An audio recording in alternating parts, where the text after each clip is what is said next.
There you go, everyone. We finally got the Christmas titles up and running. There you go. How's it going? I am Middle-Aged Gamer Guy, also known as Mag. Hello to everyone on YouTube and Twitch.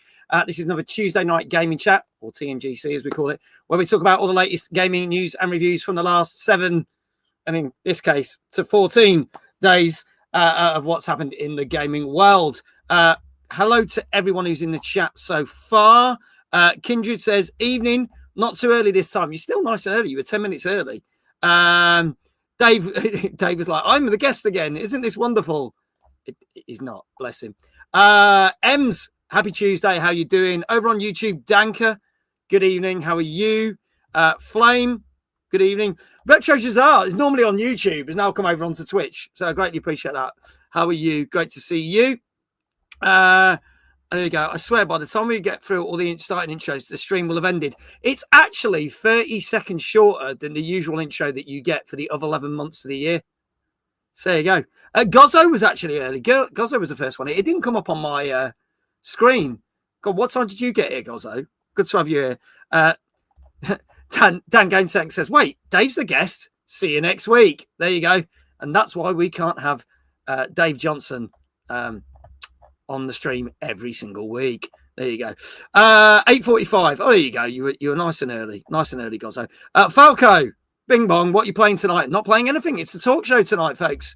Tuesdays are always the talk show where we always talk about all the new games. But we are doing Mario Party tomorrow, Mario Party Jamboree, and Thursday's a new Metroid game. So if you want to check those out, feel free. That'll be on Twitch and TikTok. Dave Johnson says, but my name is on the title. It's not anymore. But I did see what you did earlier. It was quite funny that you changed it and then you couldn't figure out how to change it back. So you went into a blind panic. Obviously, I can't do this show all by myself. So I have to have a fountain of knowledge that knows everything of all the games. Give it up for the one, the only co-host who knows the most. It's Mr. David Jones. Good evening, mate. How you doing? I'm very well. How are you? Not too bad, thank you. Good. Are you getting ready for Christmas? Because I certainly ain't. Well, I've ordered a few things off Amazon. That's about as far as I tend to go with Christmas shopping. If I can't get it off Amazon, you're not getting it for Christmas, quite frankly. I can't bother to go to the shops. I've got to get the Christmas lights put up because I can see like neighbours have got their lights twinkling away. So I need to go and do mine. So I might try and do that at some point this week. And then, probably going to get the tree out this year because the cats are a little bit older. So I'd hopefully they won't destroy it too much. But I think we'll just be a bit careful what we put on there. Do a fair chunk of damage to it last year? Well, we purposely didn't put one up last year because we knew they'd fuck it up because they were only about 4 months old probably by that point. Fair enough. Yeah, a Christmas tree. Yeah, at that point it wouldn't have lasted 5 minutes with them, I'm sure. So we'll try this year. We'll just be careful what we put on it. Nothing too breakable.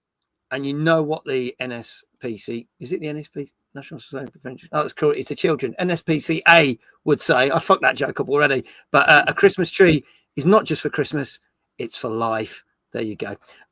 So yeah, kids just like bollocks to Xmas, but yeah, your cats will probably survive. The tree won't. There you go. Yeah. So what have you been playing in the last week? If you've had a chance, if you've not been too busy shopping on Amazon. Yeah, I have managed to play a couple of things. A good bit of Battlefield 6 again. Nothing really new to add to that because I haven't had anything new for like the last couple of weeks.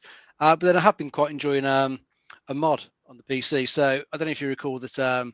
Original Half-Life got a fan remake called Black Mesa that you can buy on Steam, so let it get sold.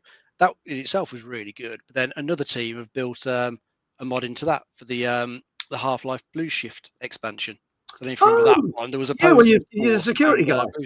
Yeah. So that isn't fully finished yet, but they've got like 5 of the 8 chapters out.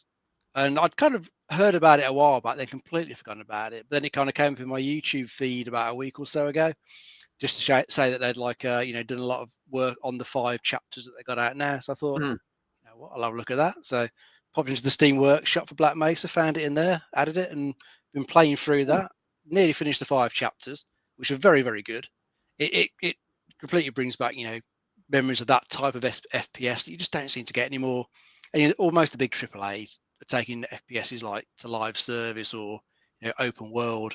Not really the way that I want them to go. So I'm thoroughly enjoying this. It's probably one of the sort of best FPSs that I've played in years, just because it's what I actually want from an FPS. And I think the mod maker's plan is to hopefully get it all finished next year at some point. Yeah. They've got 3 chapters left to add. So I've nearly finished the 5th chapter. Then I'm going to have to just wait patiently for the other 3 to come out and carry on with it then. I've thoroughly enjoyed what they've done with it so far. They've taken a few liberties, I think, with some bits like the chapter 5, the Zen level. Apparently, could be done in like 10, 20 minutes originally. But Yeah. it's taken me well over a couple of hours to get through it. They've really gone to town and it made it like quite an epic across Zen, and it looks really good. So if anyone's got Black Mesa, then you can just go along and get it from the Steam Workshop and give it a go now. I did see, because I know you're a big fan of Half-Life Alyx, that I saw that they've now done a first-person mod for that, so you don't need VR.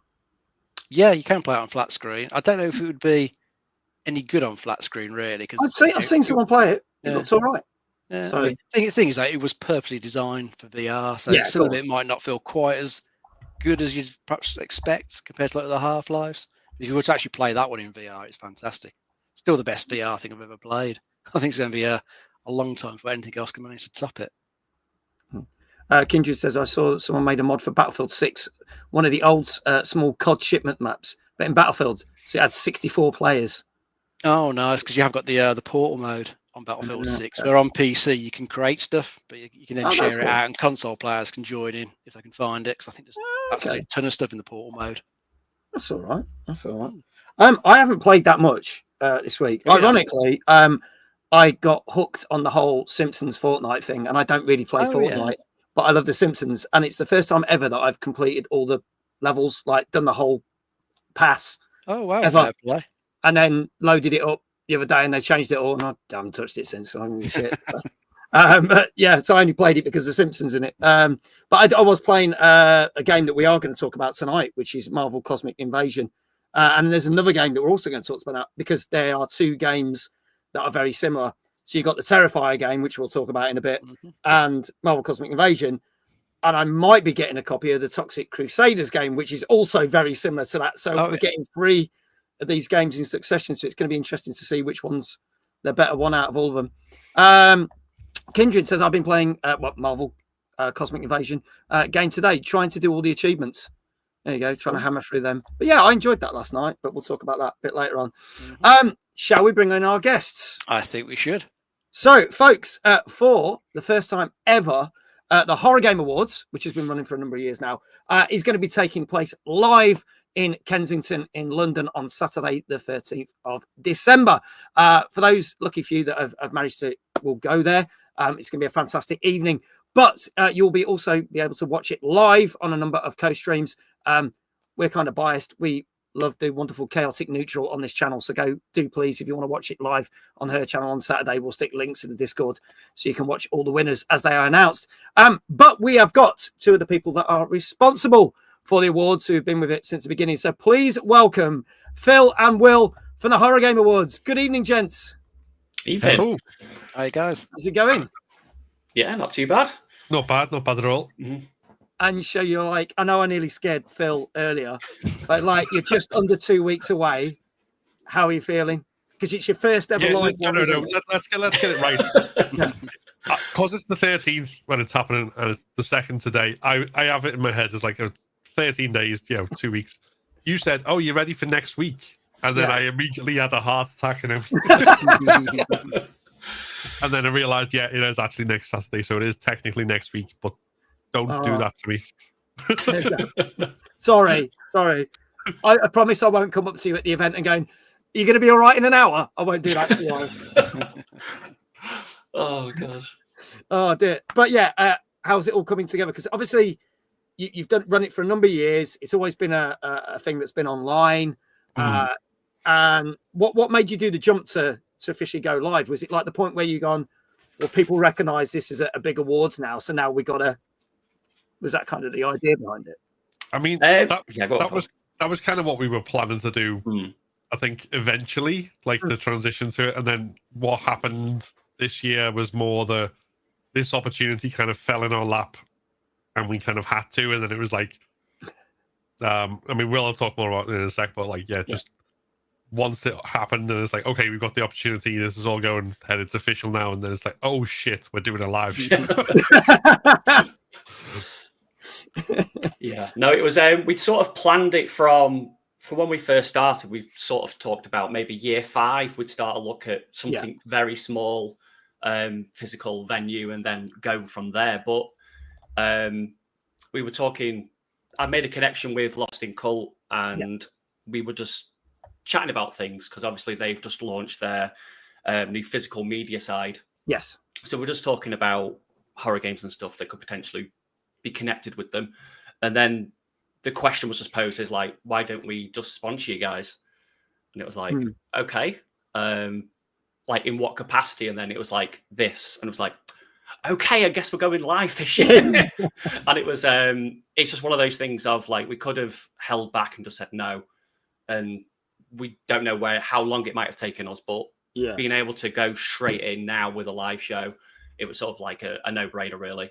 So we've taken that dive, and we've quickly learned how much goes to putting a show together, even a very small one that we're doing. And it's been mind-boggling, and sleep has been non-existent. So, Phil, before we went live, Phil was saying you've been working through the night on stuff, which is because other than the Horror Game Award stuff, until quite recently, I worked 2 full-time jobs. Yeah, and with a family, and we're currently doing a house renovation as well. Basically, no time. Like literally, I've only played 1 game this year. Right, okay. So literally, any time I could fit in was like, I can only do it when I'm asleep. So let's not sleep. So it's been like 3-4 hours of sleep, but it's to make this work. It's what it needed to be. And now we know where we are and what it takes to put on a live show. When we kick off straight after, we'll know we can gun it straight away. And it'll be a lot easier for us rather than trying to hammer everything in within 6 weeks. Speaking from experience, and I've done events for over 20 years, you will find that once you've got this one out of the way, a lot of it will be so much easier because you can replicate it, and the stuff that works well and the stuff that you go, we could change that. That's something you can change. So it's always the most difficult, the first one. Not gonna lie. And I think finding out there's a lot of stuff that's easier than we thought it would be as well is also helpful. Like just going into things that you think might be quite complicated, and it's like, oh, actually, that's actually fairly straightforward. But now we know we can go. Also, yes, the mentally exhausted pigeon comment there, I fully relate to. Literally. Hello, Yankees. I didn't know any of us were actually American, but apparently we've been adopted. So there you go. Thank you for that information, but there you go. So how many people you got attending the event? I suppose we're looking about 300, around the 300 mark as things stand. So we've got a venue that can hold up to, it can hold up to 700 in theatre style. Yes. It could technically hold 800 if we give nobody any seats. But, just stand there like that. But like the 300 kind of seems comfortable with in terms of what we've got. That's the downstairs, because I actually know Kensington Conference Centre quite well, because you've got the upstairs bit as well, haven't you, that goes there. I mean, I say I know it quite well. I've not been there since 2001, so that says a lot. But I've seen events and done events there. So we've got the great hall for the main ceremony. There'll be the lobby, there'll be a bar, there'll be food, and then we've got the small hall as like a media room. So that's where kind of anyone from the press who wants to speak to any of the developers and kind of somewhere a bit quieter can go and do that. And we've got the obligatory backdrop for photographs and all that sort of stuff as well. Well, you gotta have that. You gotta have that. You can't have an awards do without that. No. And is it going to be a red carpet, or will it be like a black carpet because the horror theme, or is it a different color? Or it'll mostly be whatever carpet the venue's got. That's fair. That's fair. Let's bring up, if you want to know more information, if the mods could drop the link, the Horror Game Awards website will appear in all the chats in a minute. So do click on it. There are a number of, because you have a lot of people that co-stream it, don't you? You have a heck of a lot of people co-stream year in, year out. So, just if I can mention while you're dropping the links as well, today and tomorrow are the last 2 days to vote on the nominations. Once the voting is done tomorrow, then we will have the winners for our Player's Choice and Horror Content Creator of the Year award, and we will have the 3 finalists for each of the other categories for our jury to then go and pick the winner. So if you've got any particular favorites, now is the time to get in there and get your votes and nudge other people and poke them and make them votes as well. Brilliant. There we go. There is a link that is appearing in all the chats, and that's getting into the YouTube chats right now as well, because we're also on YouTube mobile. Dave's like, where are the mods making me work? Oh no, don't worry, we got it covered. We got it covered between us. We're fine. So yeah, 2 days to go. Get your votes in now, ladies and gentlemen. There are some fantastic games this year. There's some ones I'm rooting for. I'm not going to say what because I'm be biased against certain games. So I'll just keep my mouth shut and then sit there with my fingers crossed that they win. Yeah, that's. I mean, we like deliberately set it all up so we've got a jury who does the nominations and then they do the final kind of choice. So we have no say in the process. No. Yeah. But obviously, we're also fans of horror games and we like a lot of horror games. So like, so sitting there and once the awards are done, I will talk till the cows come home, like about whatever, things. But I'm trying to, like, at the moment go, there's just lots of games, all really good. And I have ones that I've played more of, but that's me. I would never get you to say what games. I wouldn't do that to you. But I know you'll secretly be sitting there going, if one wins, you'd be like, yes. It's like, oh yeah, that's probably what I'll be doing. Not on stage, I should say. No, not on stage. Can you imagine that? And the winner is yes. Oh, sorry, I forgot the mics on. There we go. So yeah, get your nominations in, folks. You've literally got 2 days to do that. Click that link that's in all the chats. Anything else you guys want to tell us about the awards, or for people to know? I'm just trying to think if there's anything else kind of big other than the fact that they're happening in person next week. I think you mentioned co-streamers. There is still like time for people to sign up as co-streamers. I think. Will, is it? Yes. It ends this week, I think, on Friday. So yeah. So I mean, anyone can co-stream it, but if you want kind of the brand pack and all that sort of stuff, then sign up by Friday. Yeah. Okay, so if anyone's interested, again, check it out. Details are on the website. I take. Yeah. Also, you'll be streaming it on Twitch and YouTube. Is there anywhere else you're streaming it as well as all the co-streams? At the very least, Twitch, YouTube, and TikTok. Nice. Yeah. Okay. Whether we do others or not will kind of depend on not so much bandwidth, just more like logistics of the thing. But we'll at least be there, which I think covers the vast majority of places people watch streams, to be fair. Yeah. Nice. So you've got no excuse not to watch it, people. Seriously. Big Jesse, good evening. Goes, the horror. It's disgusting, the fear. Oh, no, it's just Mag's face. Thanks, Jesse. Thank you so much. Appreciate that. I would say it was lovely to have you here, but after that comment, pass. There you go. So, yeah, folks, go check out www.thehorrorgameawards.com. You can find out more information on there. As you say, you can also do your nominations. And if you want to sign up for co-streaming, you can do it there. And I'm sure we will report back after the event's taken place a week on Saturday. Sorry, Phil. So there you go. Shall we crack on with our show? Let's go for it. Yeah. All right, folks. Well, we've actually got some horror games tonight, which is good. It's nice that it felt that way, because I thought if we ended up with like all 8 cozy games, you guys would just be like, what are you doing? That'd be a true horror. But we have we can just sit there and nod and like have no idea what's going on. Yeah, just be like, no, we're not doing this. But we have got because it was Thanksgiving over the weekend, the gaming industry does kind of go a bit lapse. So really, there was only 4 new games that we could actually talk about that we got reviews for. So we also thought we'd cover some other games that we haven't actually managed to fit in over the past couple of weeks. So we are going to be talking about the new SpongeBob game. We are going to be talking about Terrifier, the art cade game.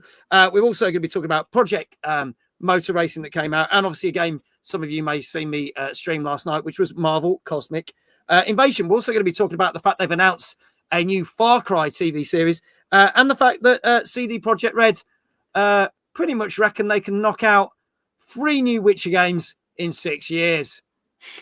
We'll talk about that one a bit later on, because I found that one interesting. But we will crack on with our first game. Who like this? Smile and wave, boys. Smile and wave. There you go. So here we go with our first game tonight. And as I said, this is from a couple of weeks ago. This is from 2 Tuesdays ago on PS5, Xbox Series XS, PC and Switch 2. and is the third in the platforming games of this ilk. This is SpongeBob SquarePants, Titans of the Tide. Let's have a look at the trailer now. Patrick, we need to stop those two from destroying Bikini Bottom. Beware the Dutchman. Scrambling for me! You'll pay for that, Dutchman! Poor Bikini Bottom. Has hope ghosted our once peaceful little hamlet at the bottom of the sea? Not if a certain Sponge and his star-shaped friend have anything to say about it. We can't let that stop us, Patrick. All of Bikini Bottom is counting on us. Woo-hoo-hoo! Cannonball! Nothing a little bit of teamwork can't fix, right, Patrick? I'm getting dizzy with all this swapping. I can see my rock from here. Yay! Ha ha ha! Hi-ya! Uh-oh. I got you now, Dirty Dan and Pinhead Larry. This is it, Patrick. There's no turning back. Oh, why is it gonna be so spooky?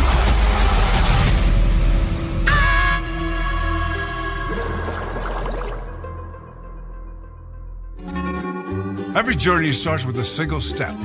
So, just getting lost.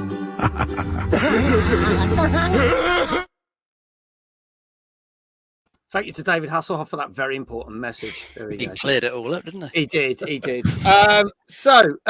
is the third one of these games. We did get a very awful Patrick game last year, which we talked about on the show, which I got to play test. It wasn't very good. But I have liked these games. They're perfectly decent platform games. So I actually quite like the look of this one because they are good fun. So Dave, tell us a little bit more about this one. Yeah, it's another 3D platform in the SpongeBob universe. I think in this one, King Neptune and the Flying Dutchman get into fisticuffs, and I think the trident gets fractured and unleashes some titans across the world that you've got to go and defeat before it destroys Bikini Bottom. So you get to switch between SpongeBob and Patrick as you're playing. So you can switch between them at will to take on different platforming challenges. And I think the structure of this one is I think each sort of area is like a sort of mini hub world. So probably a bit like the more recent Mario games like Mario Odyssey, where you got like a world you just wander around. There's stuff to do in there. It's probably that sort of similar structure, which is always quite cool. From what I can tell from the gameplay I've seen of this one, it looks decent enough. Looks like a decent 3D platformer. Graphics look pretty decent. You got all the original voice cast in there, I believe, as well. So it will sound just like the old SpongeBob cartoons that everyone loves. Yeah. I think for the fans, they're going to enjoy getting into this one. Awesome. A Battle for Bikini Bottom was great fun, so I definitely would try this. But it's one of these games that does turn up on PS Plus, Game Pass, and things like that. Yeah, if you wait long enough. I kind of wait for them to. So no offense, I wouldn't go out and buy this, but I'd certainly play it when it landed on the service, and I could just spend a weekend just tossing around on it. I'm gonna. Who would like to tackle this one? Any of you SpongeBob fans, Will or Phil? The only thing, my main SpongeBob fact is the fact that Sandy Cheeks is voiced by the same person as Ashley from RE4, the original. Yes. So, and we did kind of hear a bit of her voice, I think, in the trailer. Yeah. That was kind of okay, that's the extent of my SpongeBob knowledge exhausted. Well, that and the fact that Mr. Krabs is the Kagan, obviously. Yes, that is true. That is true. I take it you guys haven't played the two games before this, platformers then? No, I don't think I have now. No. Okay. I mean, if you do you like general platformers like your Mario stuff and Sonic stuff? Yeah. It's last 3D platformer I played was Spyro, I think, on PS1. Oh, okay. Literally, I've played that a couple of weeks ago, yeah. Oh, really? I think if you enjoy that, yeah. you'd like this. This is kind of where you're at with that. I'm going to say hello to some other people. Hello to there's a couple of people on YouTube. Dave 1380. We've got loads of Daves tonight. Gutton Morgan, hello, welcome. And then I've got to get this right. Hamish, yes. Welcome on in. Lovely to have you here as well. Now you might see some scores popping in chat. I'm going to explain what we do because we technically don't review the games, but I scour the internet, get a load of review scores from all different sites, whether it's Gamer Ranks, IGN, Eurogamer, Metacritic, blah, blah, blah, blah. and crush them into an average score. You may agree with it, you may not, but I'm going to state that this is just for fun, so don't take it too seriously. What we want you to do is guess the scores. And if you have no idea, just go out there and have an idea and just throw out a score, because you could be right, you might be wrong, but it doesn't matter if you're wrong either, because if you do get it right, you will basically get a shout out for your channel, whether you're on YouTube or Twitch, in the chat. And if you get it wrong, you'll have another opportunity to do it again. So there you go. So it's a bit of fun. So don't take it too seriously, people. Before I start asking Dave and our guests what it's saying, let's see what people are saying in chat. Danka says, it seems like a common 7.5 game. Gozzo saying the same. A safe 7, says Flame. This is what we always say on the channel. Retro Shazar, a 7 as well. M says 8 with zero justification. iQuail, good evening. How you doing, buddy? So, Dave, I'll start with you. What do you reckon this has got? I'm going to try 7.5. 7.5. Okay. iQuail said, I've only just got here, so no clue what the game is, but I'll say 7. Phantom also going for the safe 7. Kindred going for 7.5. Will, what do you reckon? And you can, I'm going to say, you can either have the same scores. Yeah. Right, or you can have different scores, because if one of you gets it right, we're still going to shout you out. So it's kind of a win for you guys. Yeah. I think from the trailer and stuff, it looks like a really decent platformer, as you were talking about as well. And I think with the original voice cast and everything else, I think that also brings a lot. So I'm going to go for an 8. Okay, going for an 8 from Will. Phil? Again, it looks like it's going to have a lot of charm, and I think that's going to pull it up. But at the same time, whether it thinking about the way reviewers look at these things, are probably if it doesn't bring anything new platforming wise, I don't know whether it does or not. I'm just entirely speculating. Push down to a 7 just so we got the full spread. Okay, yes, we got a 7.5. We got an 8. We got a 7. Okay, we covered all bases. All right. Anyone else? Kindred saying a 7.5 as well. Folks, this is your last chance. Is it third time lucky for SpongeBob with his platforming games? This is SpongeBob SquarePants, Titans of the Tide, which came out on Tuesday the 15th of November on PS5, Xbox Series X and S, PC, and Switch 2. And if there are no other guesses in chat, I can tell you that this got a safe 7 out of 10. Hey. There you go. Well done, Phil, for getting that right. Well done. And do you know what? This is the funny one. iQuail didn't even see the trailer, and he got it right. So well done to iQuail. Best way, isn't it? Just come in blind. Great. Turn up and go, I didn't see it, but it's fine. Well done, iQuail. Phantom, well done. You got it right. Retro Shazar, well done. Flame as well. You got it right. It's a 7 out of 10 for that one, which is what we call a safe 7. So it's still good, but maybe not quite as good as the other two. But if you love platformers, definitely go check it out. Shout outs are going in the channel right now. So let's move on to our next game. Now, this was shadow dropped during the Xbox sort of game partnership preview event. And this comes from some classic game makers in terms of Atari and Apogee. This came out on Thursday the 20th on PC, Xbox Series X, PS5, and you can literally get it on Game Pass right now. This is Total Chaos, and that's not how I'm describing this show. It's the name of the next trailer. Let's go. I've been alone in this place, isolated and rotting away. It has been suffocating.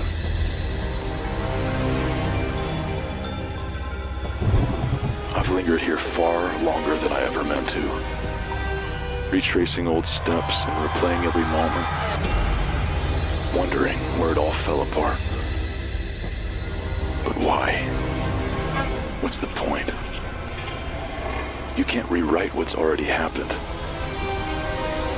My path brought me here to this corpse of a home. These fading memories, they're all I have left.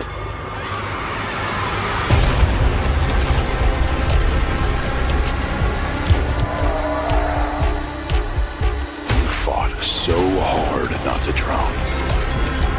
And yet here you are, dragging yourself deeper.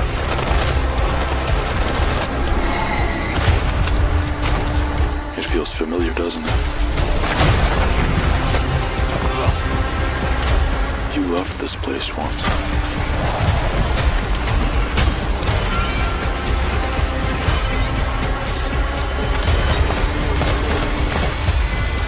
moment you dwell here will lead you closer to inevitability. If you still had a chance to leave, would you take it?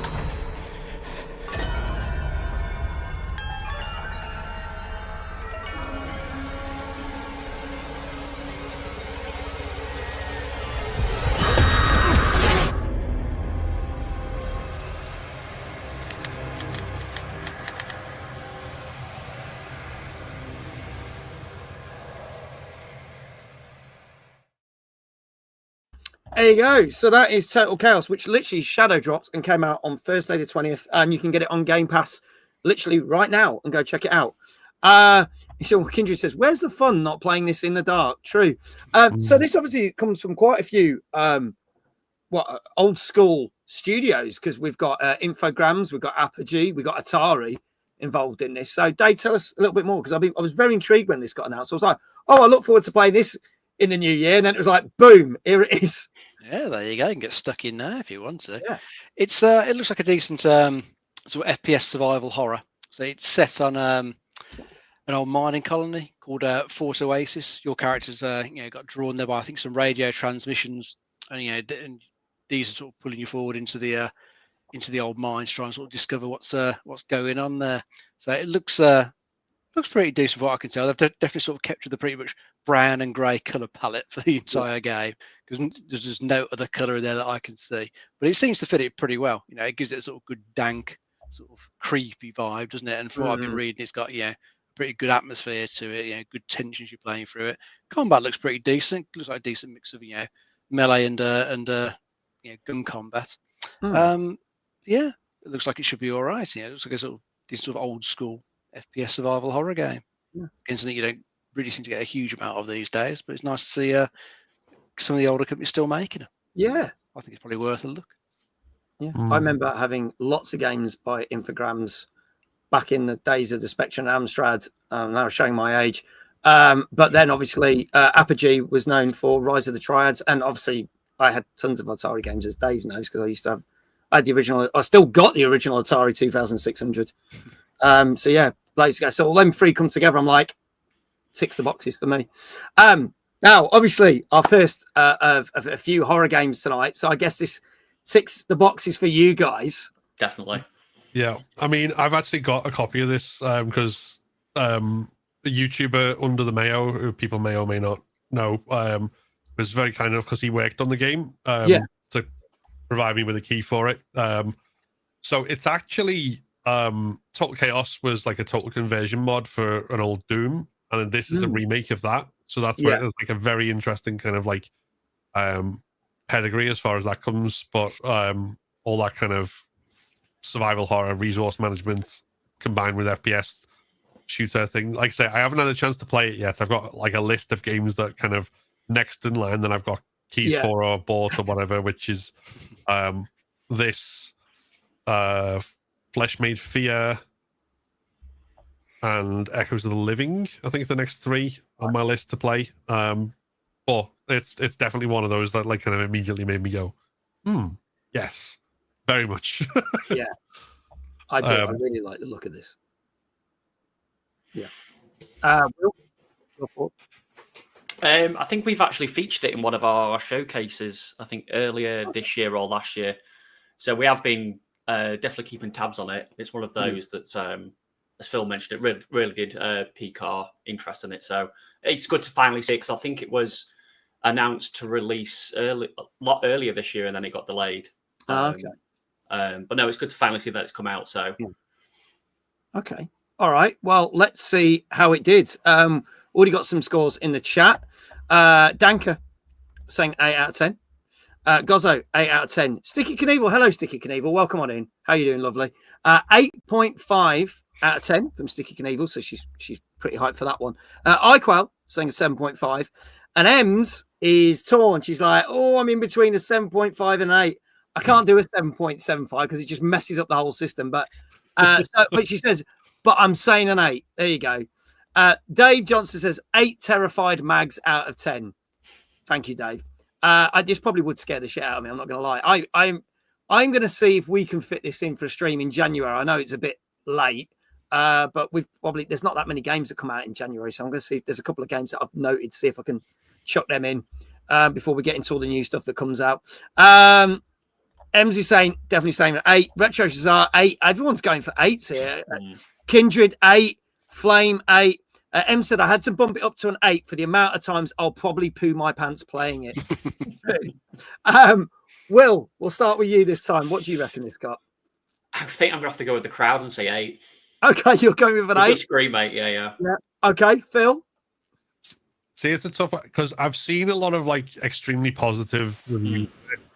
But at the same time, like I know like more mainstream outlets tend to, while they'll send out the Souls-like fanatic to play Souls-likes and they always get like high. Yeah. Always seem to send someone who doesn't like survival horror to play survival horror. I used to like survival horrors, but they're a bit old hat now, aren't they? They're a bit, so they always get scored down a bit. Like I think it should. There'll be those like people who really appreciate it and like bring it higher, like the 9s and 10s. But then that kind of mainstream thing will probably pull it down to, I'm going to say 8.5, being optimistic. Okay, all right, going for an 8.5. And Dave, what say you? I was thinking of 7.5. 7.5. Oh, I've got covered all bases again, right? Okay. Yeah. All right. Okay. This is great. This makes my life so much easier remembering it all. There you go. All right, folks. This is your last chance. This is Total Chaos, which came out on Thursday, the 20th of November on PC, Xbox Series X and S, PS5, and you can get it on Game Pass literally right now. If there are no more scores in the chat, I can tell you that this there's going to be, the mods are going to be very overworked because this did get an 8 out of 10. There you go. Will is 2 for 2. Oh, no, you're technically 2 for 2. Game Awards because Phil got one, Will's got one. So yeah, can we get another shout out for the Horror Game Awards? Go check out the website. Again, if you want to sign up for co-stream, if you want to nominate some of your favorite games, you've got 2 days to do it. Go click that link. That link will be appearing in the chats very shortly. And congratulations to all the following people: Flame, Kindred, Retro Shazar, M, Dave Johnson. I bet M's great. She went from the 7.5 to the 8. She changed her mind, but she's happy about that. Gozzo and Danka, well done to all of you. You will be getting shout outs in the chat. There you go. And while those shout outs are being done, let's talk about our first news story, which came out the back end of last week, because it was announced that there was a new TV series taken from a well-known game franchise that is going to be coming to Hulu and FX over in America, which means it's going to be on Disney Plus over here. And that is Far Cry. They are basically turning Far Cry into a TV series. And it's being brought to us by Rob McElroy, who's obviously the guy that owns half of Wrexham FC. And obviously from It's Always Sunny in Philadelphia. And also Noah Hawley, who is well known for doing the Alien Earth TV series, which landed this year, and obviously the very well-known Fargo TV series. Now, what they basically said is that Noah Hawley wants to take it down the route of Fargo. So if you're not familiar with the Fargo TV series, each series is a different set of stories set in different time periods. Some of them do connect, but not always. And what he said is, if this gets light, each series will be set in a different place and a different time period, just like the Far Cry games. But what's interesting is Rob McElroy will also star in it, but he will be featured in every series. So it's not clear whether he's going to be the same character or play different characters, which might get a bit weird. But I don't know. It depends how they do it. So that's all the information we've got. We're not quite sure when that's going to land because obviously it's only just been announced. But for those in the UK, you'll get it on Disney Plus, and obviously in America, you've got the choice between FX and Hulu. So a Far Cry TV series. I have loved some of the Far Cry games, but I've also equally hated some of the Far Cry games. So I think this better suits a TV series than it does a film adaptation. But what do we think, guys? I'll start with Dave, and we'll work our way around what people's opinions are, and then chat. Get your thoughts in as well. It's got some good people behind it, so it's got a chance that it might, be decent. But without, seeing any sort of trailers or know who's going to be in it, it's really hard to say. And it depends, what exactly they're going to follow. Are they going to sort of follow the storylines from the games. They're going to try and come up with some original stuff. Yeah. Because if they're going to follow the games, and I would have thought the third one will probably be the best place to start from, because that is still the best of the Far Cry games. They've all been a bit sort of, for me, especially downhill since the third one. That was definitely its peak. So for a TV series, that'd be a cool place to start. Yeah. And if they're going to have one guy playing the same character across like multiple seasons, I think there was the odd character that did pop up in multiple games. I think there was a character called Herc, who I know was definitely in the third one. I think did pop up in the fourth. I remember some sort of mercenary. So it's possibly could have a character like that pop up, maybe. Yeah. Okay. Yeah, it'd be interesting to see what they do with this one because, as I say, decent people behind it. Because Fargo is good. I've heard good things about Alien Earth, but have yet to actually watch it. I've not watched it yet either. It's just sitting in my queue there. I'm still watching Only Murders in the Building, but that's next on my list. Yeah, so I'm a bit behind. Oh, yeah, I'm way behind on shows. Yeah. In fact, I think I've got the 5th season of Fargo on my Disney Plus queue as well, because that's on there, I think. So I need to catch up with that. Will, your thoughts? Are you a Far Cry fan? I am a Far Cry fan, yeah. I really liked 4. 3 and 4 were definitely really peak for me. It's got to be make or break depending on the villains, I think. Like every Far Cry game has always had a strong villain. Yeah. That has made the story. And if they can nail that within the TV series, then I think it will be a great show. But it's all make or break on that, I think. Yeah, definitely. Phil, your thoughts? Yeah, well, I mean, I've not played the Far Cry games, but at the same time, my kind of relationship with TV adaptations of video games is that the ones I've enjoyed have been ones based on games I've never played. Right. Okay. So this could work out, maybe. Yeah, because like I enjoyed the Fallout TV series. Never played Fallout. That's good. I've obviously played a lot of Resident Evil. The less said about those adaptations, the better. Best to forget they exist, especially that TV show. Yeah, but they are filming. They are. I'm going to say. I'm sorry to interrupt you, Phil, but they are filming a brand new Resident Evil film at the moment. The Zach Cregger one. Yeah, it'll be interesting to see what happens. I think there's already been behind the scenes footage of running zombies, so I don't know what to make of that. But yeah, like so, it's kind of a mixed bag. And again, like someone who plays a lot of The Last of Us and speed runs it and stuff, and then my thoughts on season 2 are a whole 2 hours show in itself. But yeah, so if they did, like, I think I like the idea of an anthology as well. Like, I was a big fan of True Detective, and like kind of like obviously some seasons were better than others and kind of things, but that kind of idea of you tied into a story, they just tell a complete story and then move on and tell another complete story and stuff like that. Because some stuff, I mean, I love a franchise, I love a series, I love a sequel, but sometimes things just need to stop, you know? And like, I think having a definitive that, like, right, we're going to tell this story in this many episodes has got like a appeal to it, I think. Particularly, the only stuff I've seen from this guy, I think I watched his first season of Legion, which I remember vaguely enjoying. Yeah, I really enjoyed that. Yeah. Probably not quite as much as I enjoyed the film. Oh, that's an aside. But yeah, I did enjoy that. So we'll see, I guess. Yeah. Yeah, I forgot he did that. No, I did enjoy that. And it's funny, you've just reminded me now that I've not watched the series with Jodie Foster of True Detective. And I'm like, shit, that's another thing I need to stick on the backlog.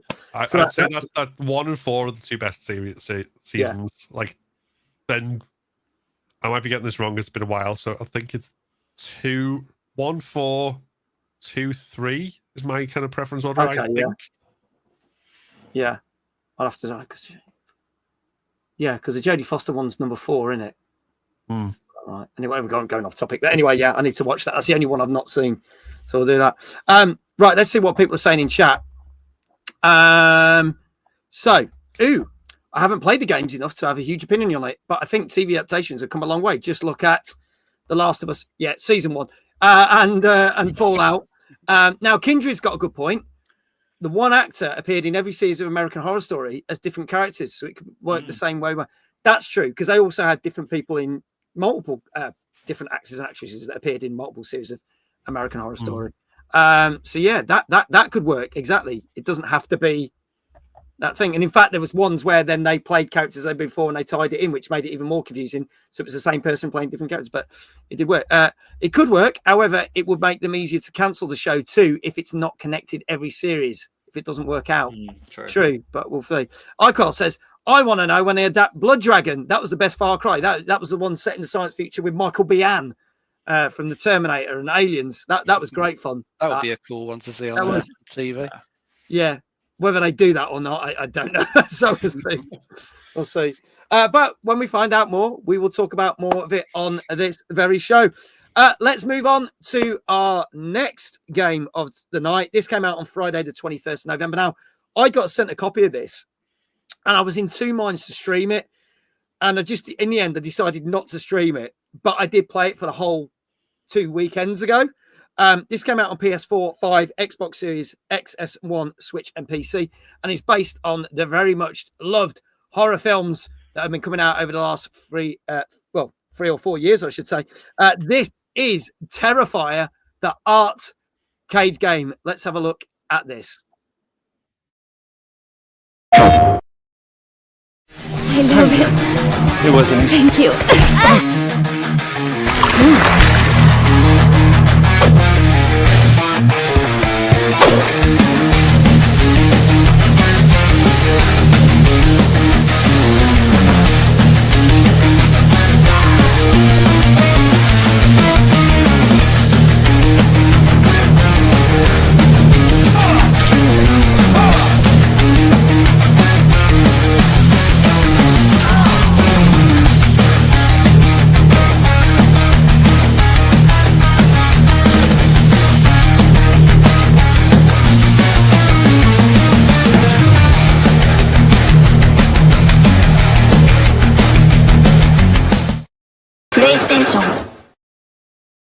There you go. That is Terrifier, the arcade game, which came out on Friday, the 21st of November.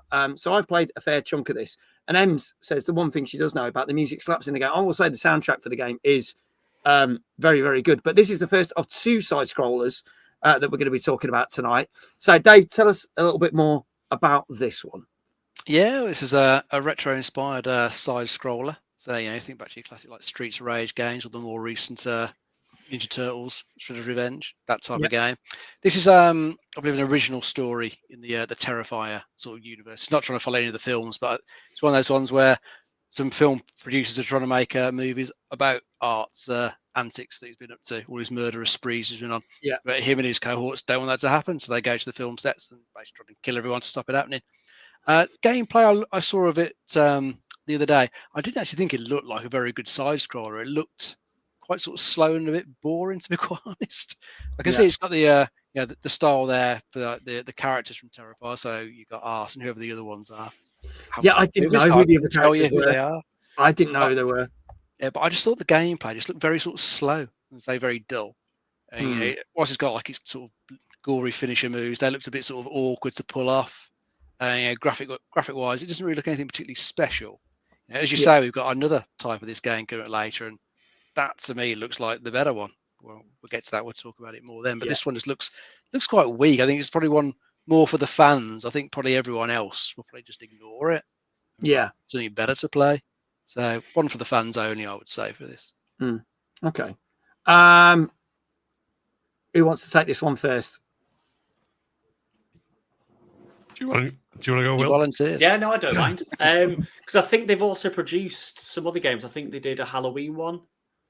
Are they the guys that did the Halloween and the Evil Dead one last year? Yes, yeah, because those were good. Yeah. And to be fair, I've been keeping a track on this one because obviously for the Horror Game Award stuff, we have a spreadsheet literally of hundreds. I think we're over 1,000 now horror games that have released this year. And it's just one of those games that I don't think I'd get into. So to be fair, I don't have the time. So any games that I want to play, I couldn't play. But it's definitely, I think, as you said, I think it's definitely for the fans. Like it's a brand new story for the Terrifier. And obviously the fans are very dedicated. So I think they'll definitely be picking it up. Yeah. Phil, what do you reckon? Well, just in terms of like M's comment about the soundtrack, I will say it like one of our jury members got in there right away. It is nominated for best soundtrack. So oh, nice. Okay, yeah. Music is very, very good, I will say. Yeah, like I mean, I love a good side scroller. Like I really enjoyed Shredder's Revenge and that sort of thing recently. I'd probably give it a go. Like say, it's not my usual type of game. Yeah. But yeah, I'd probably give it a go just to kind of see what it's like, particularly if it's on like Game Pass or something. I don't know whether it is, but it's not at the moment, but I can see that probably popping up. Yeah, it's it didn't catch my eye in terms like as Dave was saying, like the gameplay didn't appear as flashy as some of the others. But yeah, I'd give it a go, but I don't know. It's not kind of something that's like leapt out at me in the way that some others have. Okay, all right. Well, let's see how it did, folks. Get your scores in now for Terrifier the arcade game. Danka is saying a 6. Gozzo is saying a 6. iQuell is saying a 5.5 for this one. Ems is saying a 6. Flame is saying a 6. So I'll let chat get Sticky Knievel saying a 6.5. Dave Johnson saying a 6. Retro Shazar also saying it's that thing. Everyone's kind of going for that mid ground. They think it's going to be great. Didn't see it. Oh, Kindred missed the trailer. Didn't see it, so I'll say a 6. There you go. Well, it worked for iQuell. It might work for you, Kindred. There you go. I'll start with you, Phil, for this one. What do you reckon this got? I'm just kind of like weighing up where it's going to sit. I think it probably will be in the sort of 6, somewhere between 6 and 4. Okay. I'm going to say, put a pin in it. Let's say 5.5. Okay, 5.5. All right.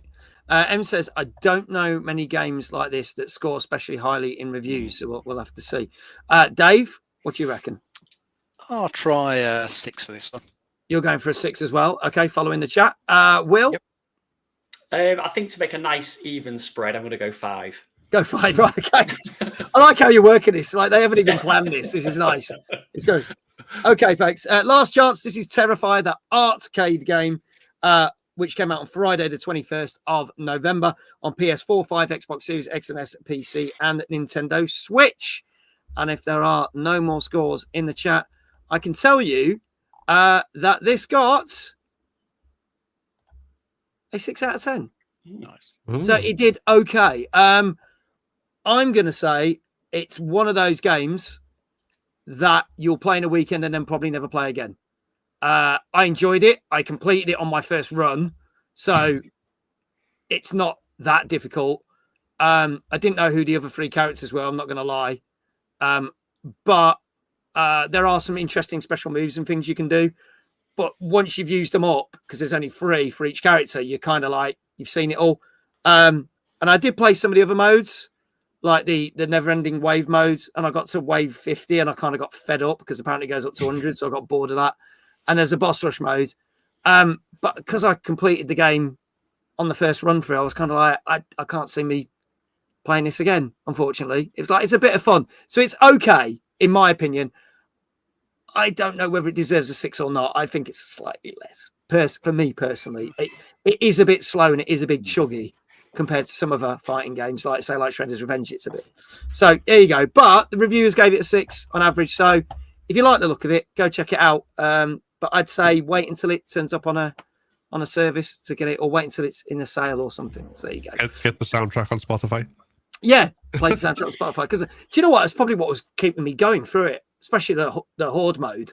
Because doing 50 levels of it, I was like, it was probably the music, because the music slaps. So I was like quite happy with that. So not watching the trailer is the best way to get the right score. It has been approved that 2 people have done that and it has worked. Congratulations to let's see, Kindred, Retro Shazar, Dave Johnson, Flame, M, Gozzo, and Danka have all got that right. And again, the Horror Game Awards link will appear in the chat if it hasn't already done. Go click on that link if you want to nominate for your favorite horror games. You've only got 2 days to do it.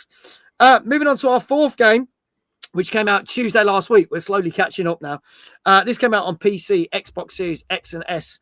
And look, there's plenty of, there you go. There's loads of links for the Game Awards. There you go. You can't miss it, folks. PC, Xbox Series X and S, and PS5. And this is, and I'm going to say it the way it's spelled, is A.I.L.A.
There you go. A bit more horror, but with more of a sci-fi and VR tinge onto this one. Looks pretty good. Dave, tell us more about this one, please. Yeah, so in this one, your character's a tester of like various game systems, and he gets tasked to test out this new sort of VR headset by the look of it, and it's controlled by an AI, and the AI starts manipulating the images and events that you're seeing by like sort of personalizing it from like the character's like own like sort of fears and things that have happened to them in their life. So it creates all these like horrific sort of dreamscapes for you to sort of navigate through and try and survive. Looks like there's a decent mix of stuff from what they showed in the trailer. Looks like some decent sort of combat as well. And I guess there's a bit of a sort of puzzle solving as well in this one. Yeah. It looks like it probably be a decent sort of psychological horror game. Probably not one that I would go and play, but graphic wise, sound wise, it looked pretty decent. Yeah. Ems said in the chat, I've been so hyped for Aliyah. It's come out since the first trailer released. I've not played it yet, but I believe that it's not been running particularly well. Okay, interesting. Guys, which one? Who would like to go first on this one? Well, I've played Pulsar Studios' previous game that they brought up before this, which was Phobia Sant Infinite Hotel. That's Phobia spelled F-O-B-I-A, just to confuse anyone. It's a similar sort of thing in terms of like first person survival horror. It's like kind of plays similar to like RE7. Yeah. Even to the point that you have a male character who gets shouted at down the phone by a woman. But that game, that like I really enjoyed that game when that came out. So like I think it got overshadowed that year because that was the same year that Signalis came out, and also The Chant, which are both like absolutely excellent games. But that was a really good, solid game, which was definitely worth a playthrough. And I think from what I've seen, this is probably going to fit in the same sort of category. Like I don't know anything about PC issues, which sadly seems par for the course for so many games these days. But if you play it on console, I guess that might not be as much of an issue. True. Yeah. Will, your thoughts? Yeah, no, it was. We've been following them for quite some time, and we've spoken them and featured, I think, on every showcase we've had this year. And it's one of those that we've been following for quite some time because, me and Philip are both big fans of Phobia, and it was greatly overshadowed. But no, they're Brazilian devs, and Phobia was their first game, and you can tell from the jump from Phobia to this one, they're definitely getting their chops straight into development now. They're getting there with it, and I think support it as much as you can. Nice. Okay. Well, let's see how well it did. So we got a couple of scores in the chat already. Danker's like, not sure, but a 7. Guys are going for a 7. Ems is saying a 7. But get your scores in the chat right now for Ilya. Flame is saying a 7. Look, you watch, everyone's just going to go say 7. All right? I can see how this is going. Yeah, Dave, we'll start with you this time. What do you reckon this guy? I'll go with the safe 7. Safe 7. Kindra's like, fuck it, 7 then. Yay, someone said something different. Retro Shazar said 7.5. There we go. Will, what do you reckon? I'm going to go with what it should get, a 10. A 10. Okay. All right. Yeah, I'm good. Like, again, this is because I'm trying to. This is not my review of the game. This is purely what I think the outlets, because again, they always seem to put someone on that doesn't like the genre. I don't know why they do it, but they do. And I think something like this, if it unless it's something like that, like has a particular like fan base which is really loud to pull the score up, like Total Chaos. Yeah, I think it probably sits around that 7. So I'm going to say 7. Okay, going for a 7. Phil, Dave Johnson, do you want me to round you up or round you down? Because I can't do fuck all with that. Let me know. There you go. iQual, there's always one awkward bugger, isn't there, in chat? iQual saying a 6. Okay. Dave says neither. Okay. I'll put you as a 9 out of 10 then. So just for that. Last chance, folks. This is Aliyah or A.I.L.A, whichever way you want to say it, on Tuesday, which came out last Tuesday on PC, Xbox Series X and S, and PS5. He says it better be a 9. Well, if it's not, there's fuck all you can do about it. Let's have a look and see what it got. If in doubt, go for a safe 7. Safe 7. There you go. Safe 7 out of 10. So there you go. Well done, Phil. Again. Basically, again, Horror Game Awards will be appearing in the chat. Go click on there. And if you do fancy co-streaming it, go apply it on there. And you can see all the nominations and all the information and where you can watch it on Saturday, the 13th of December. We'll get to your shout out in a bit because it's your first one for tonight. But also, well done to the following people.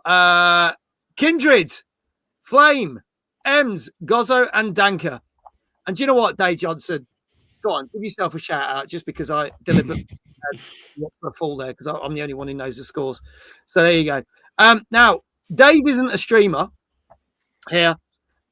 So we have to give him a shout out in a different way. If you're on the Twitch chat, you can do !Dave and it gives him a different kind of shout out. But trust me, guys, this is top quality entertainment, what you're about to see here. How would you like your shout out? You can start off with the spinning on the chair. Spinning on the chair. All right. This is what, everyone tunes in to see this. Not me, not him, just this. This is what it's all about. Get ready, folks. Here you go. Dave!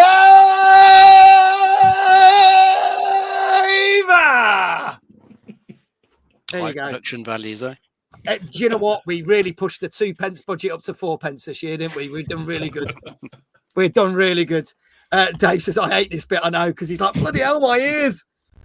We love spinning. Shout outs, we do. Muted the stream. I don't blame you. I don't blame you. Let's move on to some more gaming news. Now, I want to say thank you because I know sometimes people send me new stories as well as ones that I collate. So I want to say a big shout out to Dave Johnson.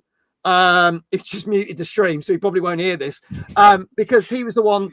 Oh, and on that note, I'm going to wait because we have just had a raid over on Twitch.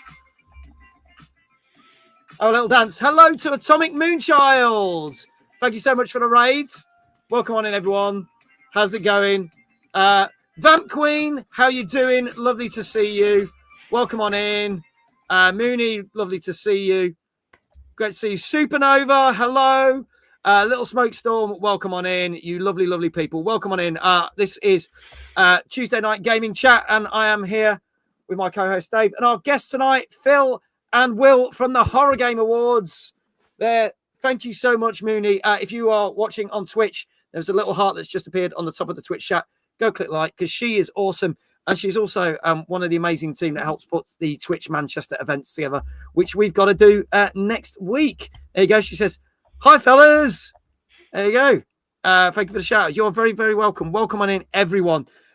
We are just about to talk about a news story. I was just about to thank someone. So thank you so much for that raid. But Dave Johnson sent me this news story because I'll be honest, this passed me by because sometimes I get sent so much stuff I didn't see it. So thank you, Dave, for sorting this one out. Gilfly, good evening. Hello, buddy. Good to see you. So apparently, Ubisoft announced that there is going to be no more DLCs for this year's Assassin's Creed Shadows. And this has kind of annoyed people slightly because when the game was first announced, they were saying that there's going to be a season pass. And obviously back in September, we got the first DLC, which we talked about on this very show, Claws of Algier.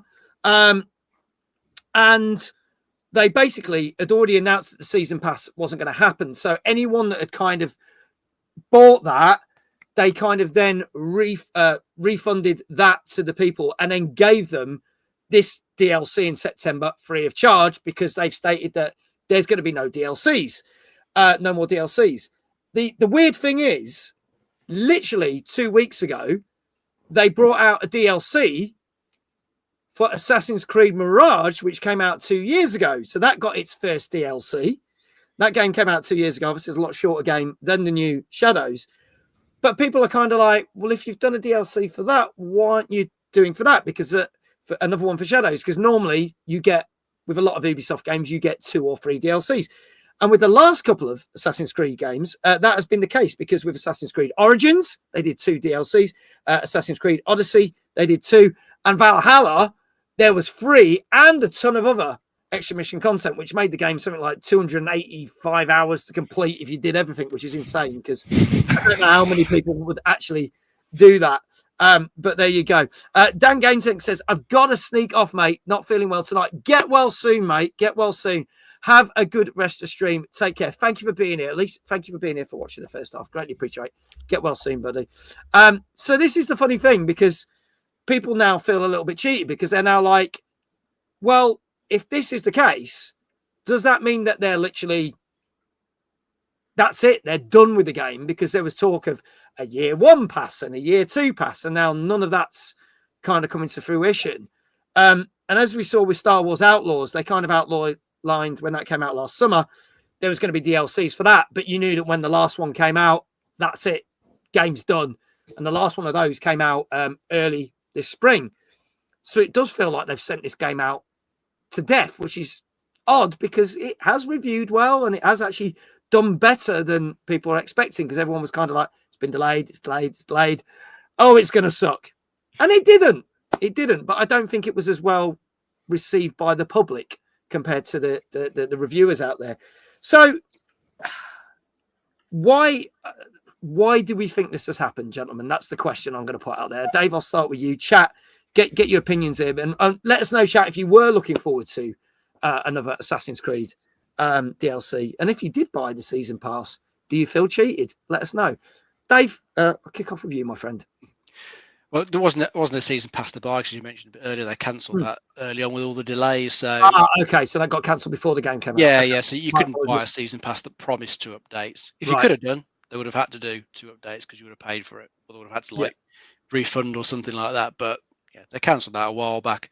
So they'd only ever announced, I think, the first one, kind of what it was going to be. They'd never really said anything about the second one. So it probably doesn't matter a huge amount, sort of narrative-wise to the game that there's no second one, because I think all the sort of dangling story threads from the main game were resolved in first major DLC. So there's nothing story-wise hanging out there. So, quite what they would have done with the second one, who knows? I mean, we see them do like daft things to the Far Cry games with their DLCs. Yeah.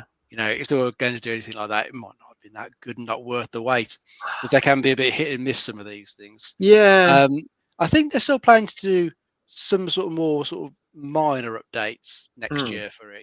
It's not, as I say, it's not like a big expansion to the it's just occasional updates throughout the year, which I guess might add like an extra mission in there or little Easter egg or like cosmetics that you can get in the game. They're probably going to just drop some stuff like that and just to keep people going. But as for why they cancelled it, maybe they kind of decided that as they won't be getting like season pass money from people who would have to pay for that to get it right, they thought it's not worth the resources, because it costs a lot of people a lot of time to make something more. They probably decided, let's just leave it, move the resources onto something else. You know, we know they've got more Assassin's Creed games coming out. Yeah, that's they true. Might move them over to work on those, get those in a better state. So the question is then, why is it 2 years later that we get a DLC for a game that was previous to this one then? I don't know. I think some people at the time suggested it maybe to do with some of the investments they were getting. There was Saudi Arabian money. Saudi Arabia, yeah. So they did it for that reason. Yeah. So who knows? Maybe if Japanese or whatever throwing some money for Shadows, maybe we'll get more for that at some point. I mean, I doubt it because Ubisoft kind of pissed the Japanese off with this game, but after certain things. But but then again, maybe other influences might come in and do that. Icar said maybe it's all to do with the whole Tencent thing because obviously like Ubisoft have been known that they've been selling shares and stuff off. And then you go, maybe it's something to do with Ubisoft being in the shit, the finances, the staff, the low performing games. Again, they might have looked at the sales figures for that DLC that came out in September and gone, it's not worth doing the second one. So that's interesting. Will, Phil, your thoughts on this? What could have caused this to happen? I think what they're probably doing is they're probably, as mentioned in the chat, they're in the shit at the moment, aren't they? Yeah. Like pretty much from every direction, they're getting flack for stuff. Yeah. So I think probably what they're doing is they're streamlining everything. They're in the back end. They're probably going, right, we need to have our sort of Trojan horse, our golden product that we need to release to get everything back on track. So let's clear our backlog of what we've been working on. So they've probably had that DLC from Mirage working in the background somewhere. And they've just gone, do you know what? Let's clear out all those different bits. And then we can have everyone dedicated to working on the next product to move forward. Yeah. Okay. All right. Phil, your thoughts? Yeah, I mean, I think Will's probably hit the nail on the head in terms of like why it's happened. I'm kind of in two minds about this for like different reasons. So on the one hand, like with DLC and kind of the fact that it's not being updated, if there was a season pass involved and people paid money with the expectation of more, there's be a different thing. But I think there's nothing necessarily wrong, like I was saying before, about like having stories like have an end and stuff like that.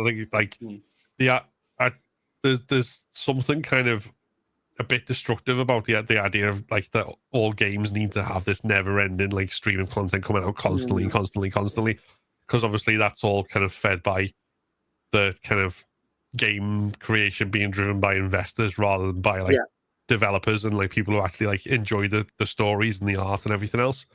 On the other hand, the kind of like counter to that, I suppose, is them not doing it is probably not them embracing that philosophy, is probably more them kind of cutting costs and all that sort of stuff. And then obviously the other thing that cuts costs is like developer layoffs at some point. So it's like in isolation, there's not necessarily anything wrong with not having a DLC. Nothing needs to have an eternal content roadmap, in my opinion.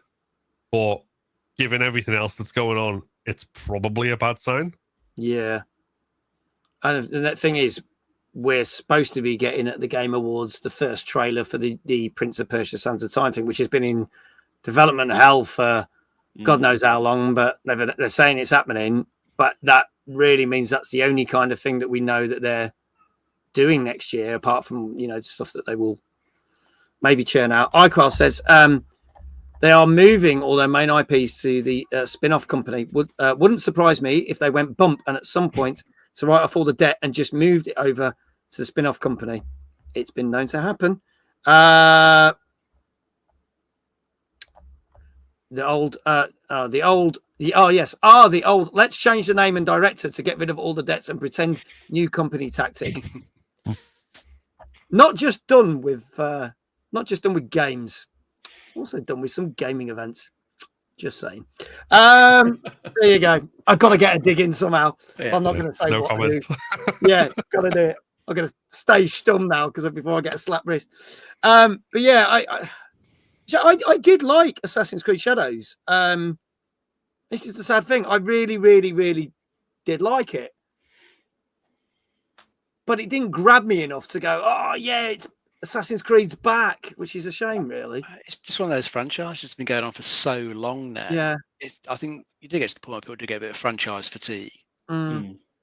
He had a few controversies around it, didn't he, when it was coming out, which probably didn't help it. But Yeah. I think Ubisoft as well seem to have so many like long, protracted development cycles.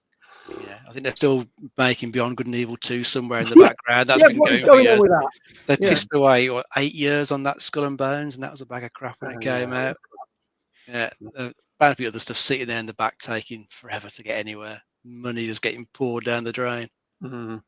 The last one I played was Valhalla, and that like the main game gave me fatigue because I got to like I've done everything I could, and like the achievements were on like 38%, and I was just like, oh, sod that.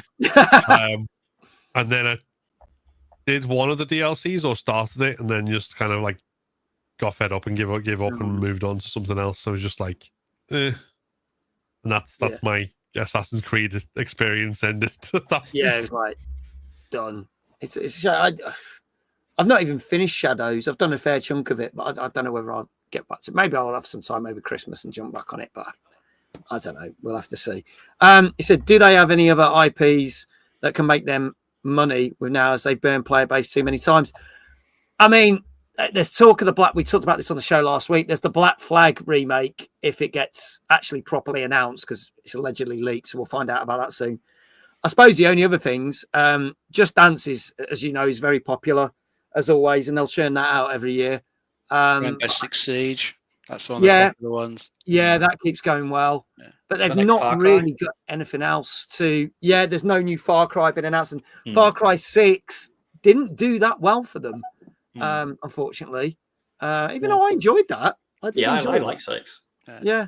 But I'm sure they've got a ton of IP just sitting like in a back room somewhere that they just ignore because I think same as like all the other big AAA publishers, they just seem to be focused on these big franchises now, forgetting about everything else. So they're putting their eggs in a not spreading themselves around enough. I think they could do with making some smaller games, shorter games. Well, again, look, I'm going to say this again. It was cruelly overlooked by critics, but Prince of Persia and the Lost Crown, which came out last year, was in my top 5 games of the year. Was a great, short and sharp Metroidvania, something really different. Loved it to bits. It didn't get anywhere near as much recognition as it should have. I adored that game. It was such good fun. But there you go. But then Kindred says, yeah, they got more IP than Bungie at least. Well, we talked about that last week. They're on thin ice as it is Bungie, so we'll see. Well, we'll have to see what gets announced over the next couple of months and if there's anything big on the horizon or whether Ubisoft are just going to fade into the distance. Let's move on to our next game. We're now catching up with some more modern games. This came out last Tuesday on PC, PS5 and Xbox Series X and S. And this is also from a long-standing series, but it's now kind of had a bit of a reboot for the second time. And this is Project Motor Racing. Let's have a look at the trailer for this. Rated E for everyone.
Piling on the pressure, then make your move.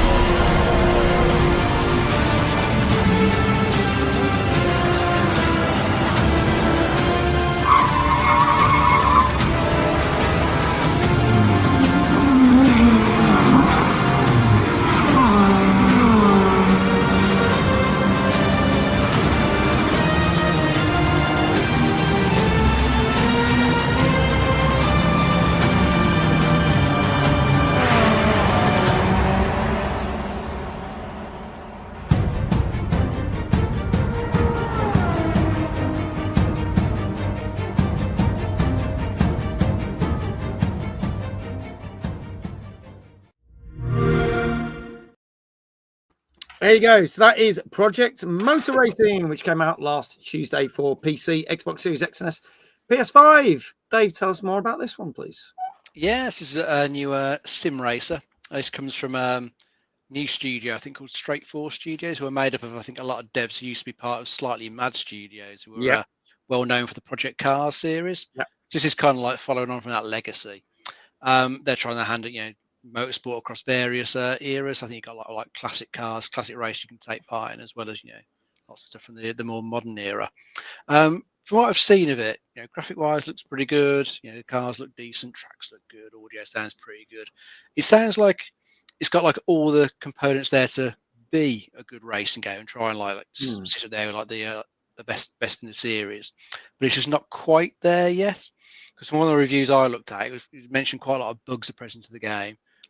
One's almost egregious ones, like cars facing the wrong way on the start line. Yeah, I've seen that. Which really is quite ridiculous, and you're kind of surprised they let that sort of slip through. There was a lot of issues about sort of the AI, the way it works. It kind of like plays as if you're not there. It will just barge into you, knock you off the track, stuff like that. And it's apparently got a very sort of overly harsh penalty system at the moment. So if like an AI car knocks you off the track, you're the one that gets penalised for it, not the AI car. You weren't in the wrong. Yeah, so it doesn't sound like it's really there yet. So I think if anyone is interested in it, I think I saw a few comments in the chat from people who sound like they are. It's probably worth waiting a while on this one, I'd say, because the studio have done good work in the past. When they were the previous development studio making Project Cars. So just say, good people there can clearly make a good game, but it just sounds like it needs a little bit more work. Perhaps would have done better coming out as like an early access title for a bit, because people might be a bit more forgiving of some of these things in early access, which you wouldn't be in like a 1.0 release game, especially when cars are facing the wrong way on the start line. That is just daft. Something major like that slip through. So maybe give it 6 months, keep an eye on the Steam review, see if they start trending upwards. Because as I mentioned, a lot of negative reviews about it. So, unfortunately. Okay. All right. Guys, who would like to take this one first? Or is that neither of you? Well, it's a genre that I have a little bit of a stickler with. Like these kind of sim racing games, you need to have the setup for it. Yeah. I don't see much point sitting in front of a screen with a controller, like a standard controller, playing these kind of games. Like I've experienced Gran Turismo with a VR helmet and like the proper force feedback chair, and it is amazing. Honestly, if I had one and I could afford one, I would have one. It is insane to play. But just having that controller and sitting there doesn't do much for me. But it's if you've got the right equipment for it, it's an amazing thing. Okay. All right. Phil? Yeah, I'm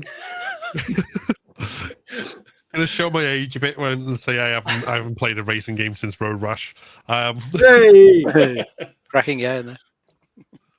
But yeah, from what has been said, like it being like so buggy on launch and stuff, that's a real shame and that sort of stuff. But yeah, I was never any good at this sort of game anyway. Like, to be honest, like it was never something I could get to grips with and be like do any good at. So it kind of very quickly faded out of my interest, like multiple console generations ago. So okay. So I wish I could have more to say about it, but that's all I can say is just no, that's fine. That's fine. Don't worry. Look, hey, that's why we cover all different games on this show, because some are like horses for courses, and some are like, I wouldn't touch that with a 50-foot barge pole. It's all good. It's all good. But yeah, Road Rash was a That was awesome. You still have that Road Rash. Okay, folks. What do you think this got? Get your scores in the chat. We've already got Danka and Gozzo saying a 6 out of 10 for this one. Retro Jazar saying a 6.5. But I will start with. Let's think. Let's see. Let's go with Will on this one. Okay. I won't do this to you, Phil. I won't jump on this one because I know you're not so keen. But go on, Will. What do you reckon? Yeah. Well, if it seems to be that it's coming out and it's quite a buggy game, then I can understand it being reviewed quite negatively. So I'm going to go with a 5. Okay, going for a 5 out of 10. Phil, what do you reckon? See, for the same reason, I was going to take a risk and go 4. Okay. Ooh, okay. All right. Okay. Dave? I think I'll try a 6. Okay, going for a 6 out of 10. All right. We've also got Flame with a 6. iQuell with a 6.5. Kindred 6. Dave Johnson fucking up the Simps system again there. Thank you, Dave. So get your scores in. This is Project Motor Racing, which came out last Tuesday on PC, PS5, Xbox Series X and S. Dave Johnson is now going for a 6. I'm going to tell you that obviously I've watched some of the same reviews that Dave's seeing. Obviously, I put it. I did find one that's really funny because they were saying about the penalty system being so harsh that, you know, even if you go slightly off track, it penalizes you for a couple of seconds. And if the AI knocks you off the track and it's not your fault, you get penalized. So it's literally like you get penalized for everything. But they did show that you can cheat in the game because you can go drive straight off track, get penalized for 2 seconds, then floor it and cut out half a track to then go from 8th to 1st. So there's areas that you can just basically cheat on. So it's one extreme to the other. And the penalty system seems to only penalize you if it goes in your favor. So if there's something that doesn't go in your favor, it doesn't, which makes no sense. So it's messed up. There you go. The penalty system is so harsh. Even Max Verstappen would get a penalty. Yes. But then people have said not likely. Not sure about that one. Well, I can tell you that this penalty system is so harsh that on average, this game got a 5.5 out of 10. Ouch. On average. So it's one of them that you can wait and see if they patch it up and fix it. But like we saw last year with certain games like Test Drive Unlimited, by the time they patched it up, no one cared and no one was playing it. Because that, I'll be honest, we covered that and I did a stream of that. I was massively disappointed with that. So we'll see. Or they patch it up quick enough, it might just claw it back with a few people. But yeah, any game that starts with the cars facing the wrong way at the starting grid, so it causes a pile-up, cannot be a good thing. And if they obviously hit you, you're the one who gets penalised yet again. So that's great for that, isn't it? Well done. So there you go, a 5.5 for that. Did we get anyone that got that right? I don't think we did we? People were close. I've not seen anyone. I think everyone's like... No, so we've caught everyone out. Really. Yeah, it was 6s and the other side. No one got that right. But yeah, 5.5 for that. Let's move on. Everyone was too optimistic except for me and Will. yeah.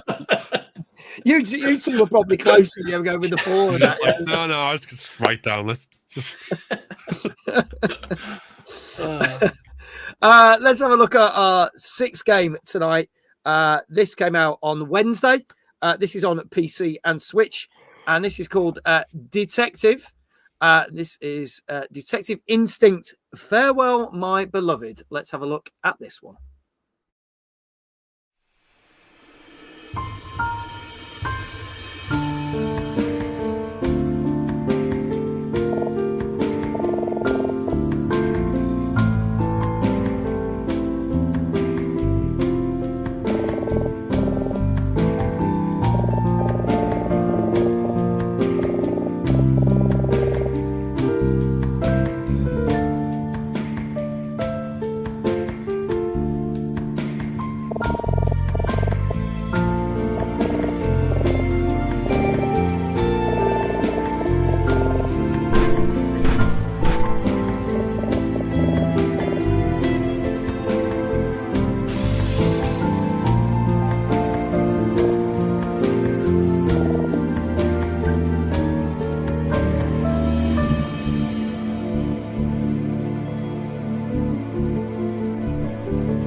This does remind me of those games you used to get on the DS. Those little detective games you get on the DS. It gives me those kind of vibes in that way. Probably that's why it is on PC and Switch, this one. But it's also got that Murder on the Orient Express vibe as well for this one. Oh, yeah, definitely does. So, yeah. So, Dave, tell us a little bit more about this one. Yeah, this one's a visual novel, sort of adventure game, murder mystery, as you say. It's, I believe, set in the 1940s, and you're sort of controlling a pair of students who are on a cross-country train trip, and on the train, a woman just disappears, and it's one of those stories where nobody seems to remember her apart from like the two students. So they're getting involved in the investigation to try and find out what happened to her.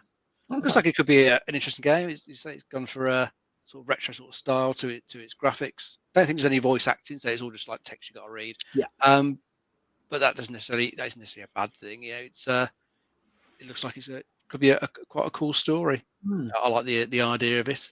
So we've seen similar things before in like other media, but I quite like that sort of idea of the story. Someone's vanished, no one seems to remember them. Yeah. So it's like a cool mystery to try and get through. And I think the sort of actions and decisions you make during the gameplay can affect the outcome as well. So might be options to replay it so you can get a different outcome as well. Yeah, that looks pretty cool. It's funny. Dave Johnson did agree and said very DS vibes, and I said also my last phrase made little grammatical sense. Yeah, but I knew what you meant, so you're perfectly fine. Kindred says I'm waiting for Professor Layton and a new World of Steam on Switch 2. Yeah, because they did announce a new Professor Layton game, didn't they? Earlier this year. So that's at least that'll scratch that itch. But in the meantime, this might do this.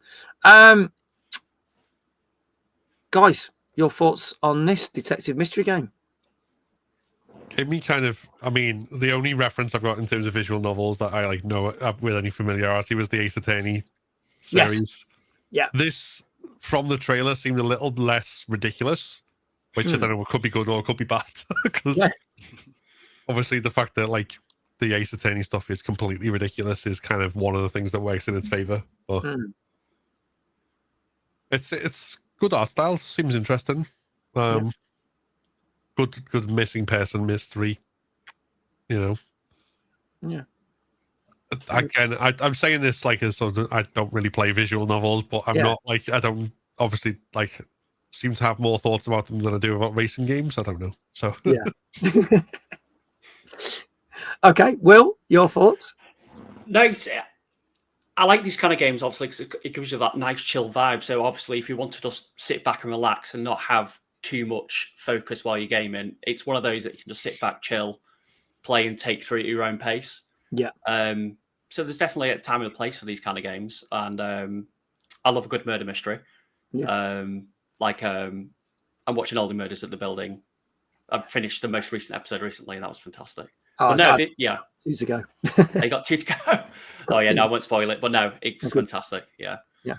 So I enjoy stuff like this as well. So again, if we got a chance to play this, I would give this a go, because I'll be honest, I didn't know about this until literally today. Because when I was like, because there's not many games, and then lots of reviews came in, and I was like, okay, this is cool. So I'd not heard a thing about this game, but this has got me massively intrigued. So yeah, let's see what scores we've got in the chat. Danker going for an 8.5, Gozzo going for an 8.5. Dave says I rate this 8.05 out of 10. So I'm guessing I'm rounding that down to an 8 then, because he's being awkward. Phil, I'll start with you on this one. What do you reckon this got? It seems well put together, and like it's got like a charming story. I reckon this is probably, I'm going to say 8. Okay. Going for a high 8. Pocket Locket says, evening guys. Hey Pocket, how you doing? Lovely to see you. Thanks for being here. Flame, 7 out of 10. Retro Shazar, 7.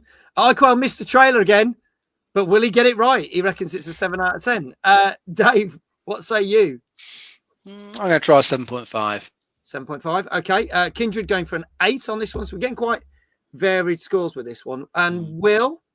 I think I'm going to go an 8.5. 8.5. Okay. All right. Last chance, folks. This is Detective Instinct. Farewell, my beloved. Because apparently no one remembers her. This came out last Wednesday on PC and Nintendo Switch. Go on, Pocket. I'll let you have a guess. Because some people have not seen the trailers and they've guessed it right. So maybe you'll carry that on. I'll let you have a guess. before we move on. I've put too much pressure on her now. She'll probably be like, no. 7.5 out of 10. Thank you, Pocket. That's what we're going for. Okay, folks, I can tell you that this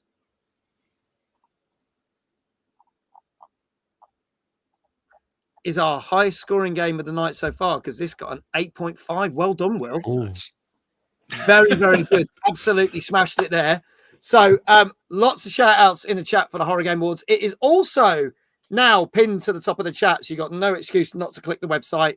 You got no excuse not to nominate some of your favorite horror games because you got 2 days to do so.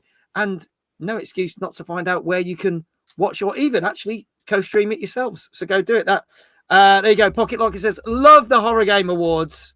There you go. Pocket, you'll know these guys very well then if you watch the Horror Game Awards. So there you go. There you go. There's all the links. Also, well done, Danka, and well done, Gozzo. You guys got it right. Not as good on your streak as last week. We've caught you out by 2, but you're doing pretty well. Dave says, my score had an 8 and a 5 after the decimal points, so I win. I mean, technically, no. But if you're going to pull an Eric Morecambe on me, then I suppose yes. You've got all the right numbers, but not necessarily in the right order. But there you go. Pocket's like, oh my God, yes, hey! There you go. There you go. So there we go. I think Pocket Locket is fangirling right now. seen you guys on the show. Okay, folks, let's move on to our final news story of the night, but we've still got 2 more games to talk about. And this one was an interesting one because some people are very excited, and we're hoping to find out more over the next couple of weeks about The Witcher 4, which obviously was announced last year. Now, The Witcher 4 has got a 26/27 kind of rough release date. So we might not get it next year, might get it 2027, but you don't know what's going to get announced over the next couple of weeks or so. But it was interesting because CD Projekt Red, their CEO, kind of put a very ambitious statement out. And this did make me laugh because they basically stated that because of the fact that they've moved on to Unreal Engine 5, they feel that they can push games out on a quicker turnaround than they have ever done before. And therefore, once Witcher 4 comes out, they reckon they will get Witcher 5 out 2 years after that, and Witcher 6 2 years after that, meaning that you're going to get 3 Witcher games in the space of 6 years. Now, call me skeptical, but as most of you know, that when they did Witcher 3, it was a number of years before the DLC Wild Hunt came out after that main game. And obviously, it took a number of years for Cyberpunk 2077 to actually be in decent working order after it came out in 2020. And then pretty much by late 2023, it was actually quite a decent game. So it's been a fair few years since their last game.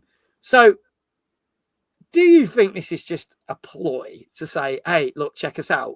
Because they're not stating it's like offshoot games, because I thought, oh, maybe that's going to be the thing. It's like, you know, it's going to be an offshoot game, so it's not a proper game. But then they can say, oh, we've done 3 games. They're actually stating, no, Witcher 4, Witcher 5, Witcher 6 in 6 years.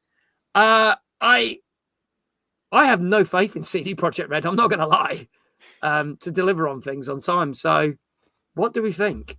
No, I mean, we've seen the time frames it's taking for games to come out these days. It does seem a bit optimistic. I mean, in all fairness, it is the CEO who said that apparently. So you probably got all the devs in the background just thinking, dickhead, what's he talking about? What ain't going to happen?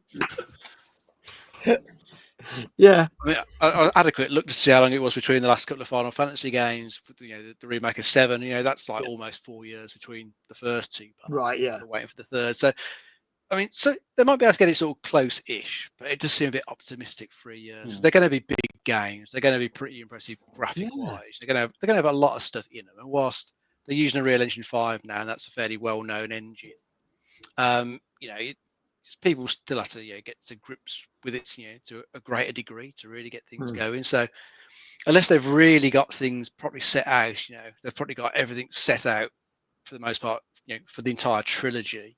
So they can just sort of kick off straight away after one of them comes out. They can jump straight into the next one. They've already got a head start. They've already done a shitload of pre-production. It does seem a bit optimistic.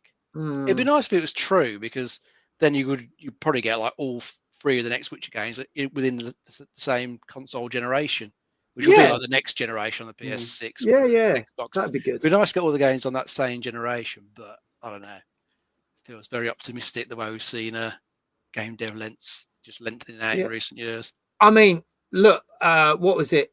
Elder Scrolls 6 was announced in 2018, and we're yet to see that. And we were told a couple of weeks ago that don't expect it anytime soon. Like it's still in test phases and stuff. So I don't know about that. And then Kindred put a point was, but will it still get it out before GTA 6? I mean, who knows? Who knows? Guys, your thoughts? I mean, it'd be nice if like game dev cycles did shorten more, because I think it's kind of getting ridiculous now. Like there's this attention to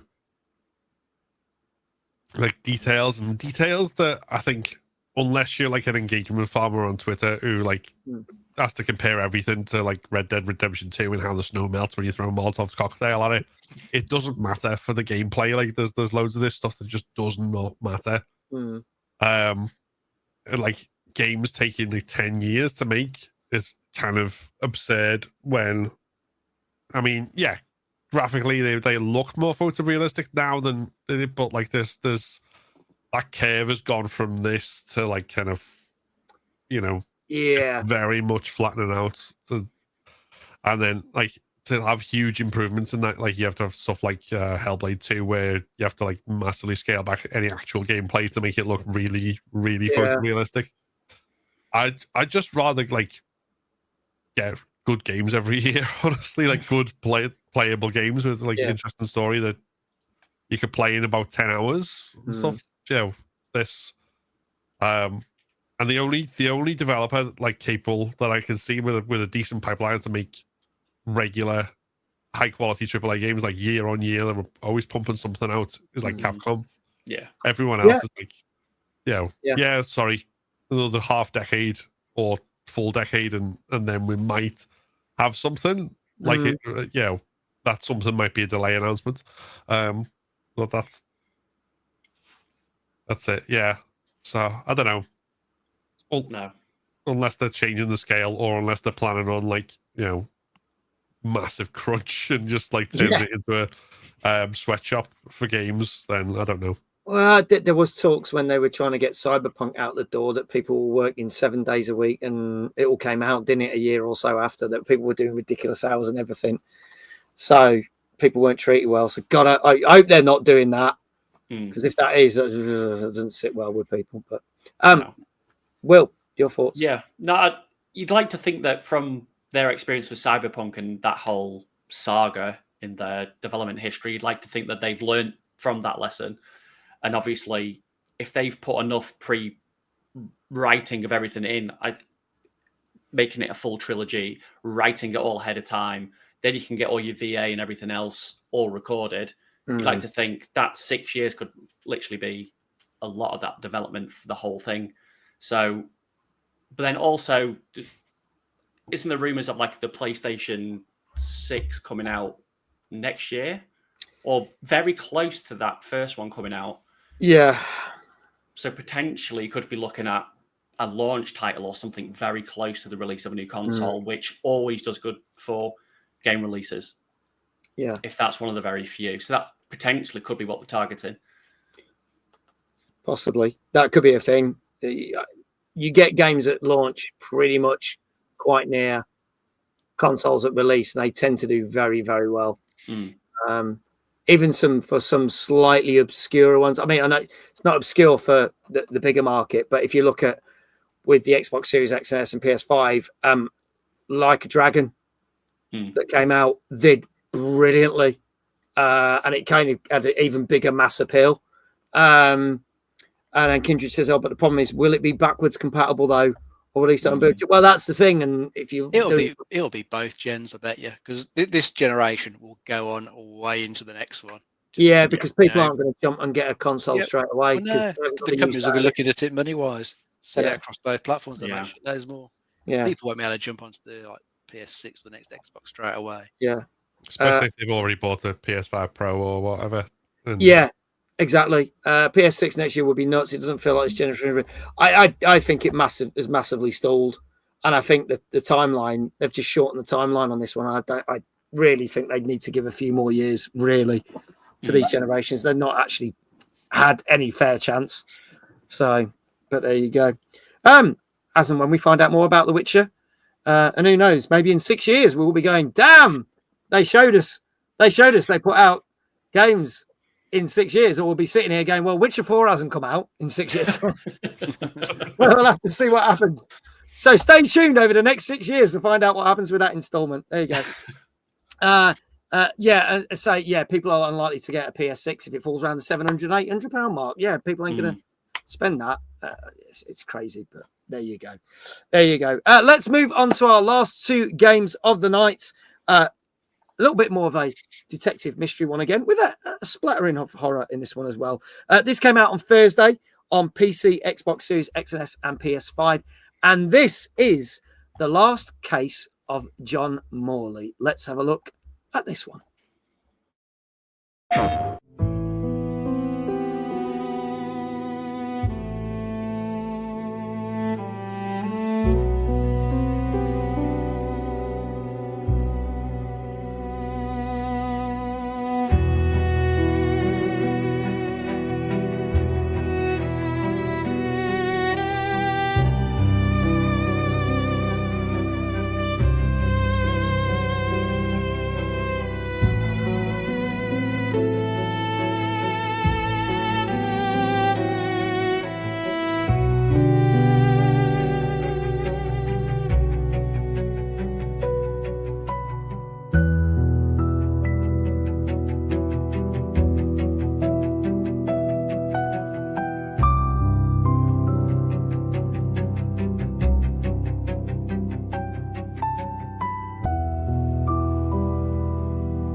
There you go. Last Case of John Morley. Now, I actually got sent a copy of this today, so I've not had a chance to check this out. But I will try and have a look. Pocket Locket said, "This is the sort of thing I love." This does look really cool. Dave, tell us a little bit more about this one, please. Yeah, this is another 1940s set game. You're playing as a veteran detective called John Morley, who's reopening a decades-old cold case. So it involves the murder of some aristocrat's daughter. So you've got to go and try and find some clues, interrogate suspects, reconstruct crime scenes, and try and uncover the truth behind the mystery. It looks all right from what I can tell from the trailer and the gameplay that I watched. It's first-person perspective, so you've got a decent sort of manor house to explore in the bits that we've seen and puzzles to solve there. So it could be quite cool. I think if you like a good murder mystery, I do like that genre. So does look like it'd be an interesting one to play. Yeah, I do like games like this, so I have to see what it's like. Who wants to take this one first? Are you guys? I think this is. I think this will be a good run-of-the-mill murder mystery.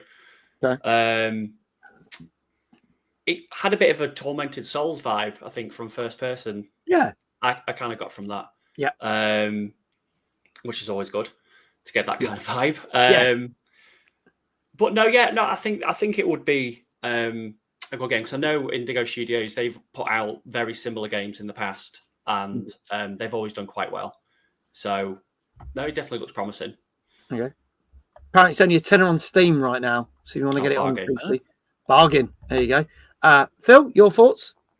Yeah, I know what Will means as well. Like the music has got that kind of like very specific kind of the light keyboard with the kind of whimsical, but with a threat of something more sinister underneath. Yeah. I like the vibes of it, and like obviously we didn't really see much in terms of like what the gameplay is like fully or whatever, but the vibes of it, like, it seems interesting. And then if it's only a tenner, if that's sort of the thing that's up your alley, then why not? Yeah. Okay. Apparently, the Xbox version's got slightly delayed, says Kindred. So it's not technically out on Xbox, but PC and PS5 it is. But apparently, it will be coming to Xbox. So there you go. I just get sent the information. If they put it on the thing and says it's out, my apologies. They give me the misinformation, fake news, and all that. There you go. All right. Well, let's see how this has gone. We got 2 scores in. Danker and Gozzo both gone for a 7 out of 10. Chat, get your scores in. Will, I'll start with you. What do you reckon to this one? I think I go for a 7. Okay, going for a safe 7. Yeah. Phil? I think we're going to say a safe 7. Safe 7. Okay, all right. Flame also saying a safe 7. Dave Johnson saying 7.7. Then 7. Right, okay, he's going for a safe 7. Dave, what say you? He's just chaos in the chat tonight. He is. There you go. I was thinking the safe 7 as well. So safe 7 as well. Okay. All right, a couple of people thinking a little bit higher. Retro Shazar saying a 7.5. Pocket Locket saying a 7.5. Kindred going for the safe 7. Any more, folks? This is the last case of John Morley, which came out on Thursday for PC, soon to be coming to Xbox Series X and S and PS5. And if there are no more scores, there you go, iQuail.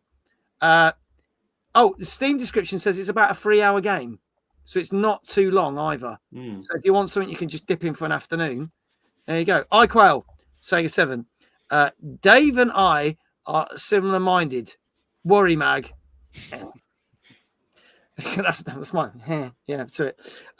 If there are no more scores in the chat, I can tell you that no one got this right, because it's not as good as the safe 7. It's slightly lower because this got a 6.5 on average. Oh, so it's still good, but not that good. But if you can get it for a tenner on Steam, as I said right now, you could spend a Sunday afternoon playing it or something. You know, that's a perfect. You don't mind that for a tenner. You would probably have a good amount of fun playing that mystery. So give it a shout. I always say give it a shout. Just because it's got that as an average score doesn't mean it's as good or worse as that. Go try it out. See what you think.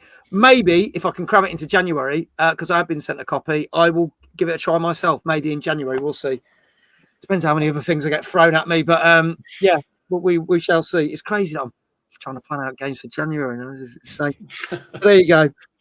It never stops. Our final game, other than that, is a game that I was playing on stream last night, and it came out yesterday.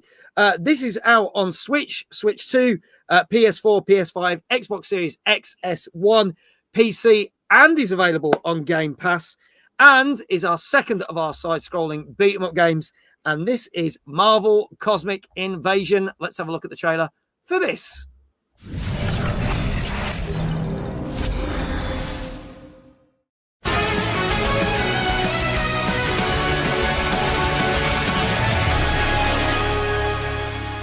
Annihilus has emerged from the depths of the negative zone to claim the entire universe as his own. Let's dance, scum. Repulsor blast.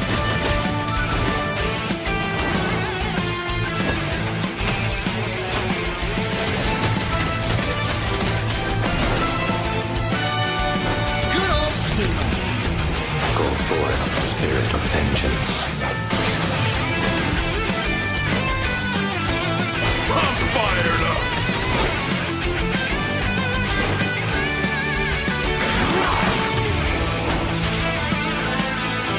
Blazing shield. Get ready to feel the heat. Arctic wind. Dinosaurs? This place is rad. Full throw. Prism lance. Full blast.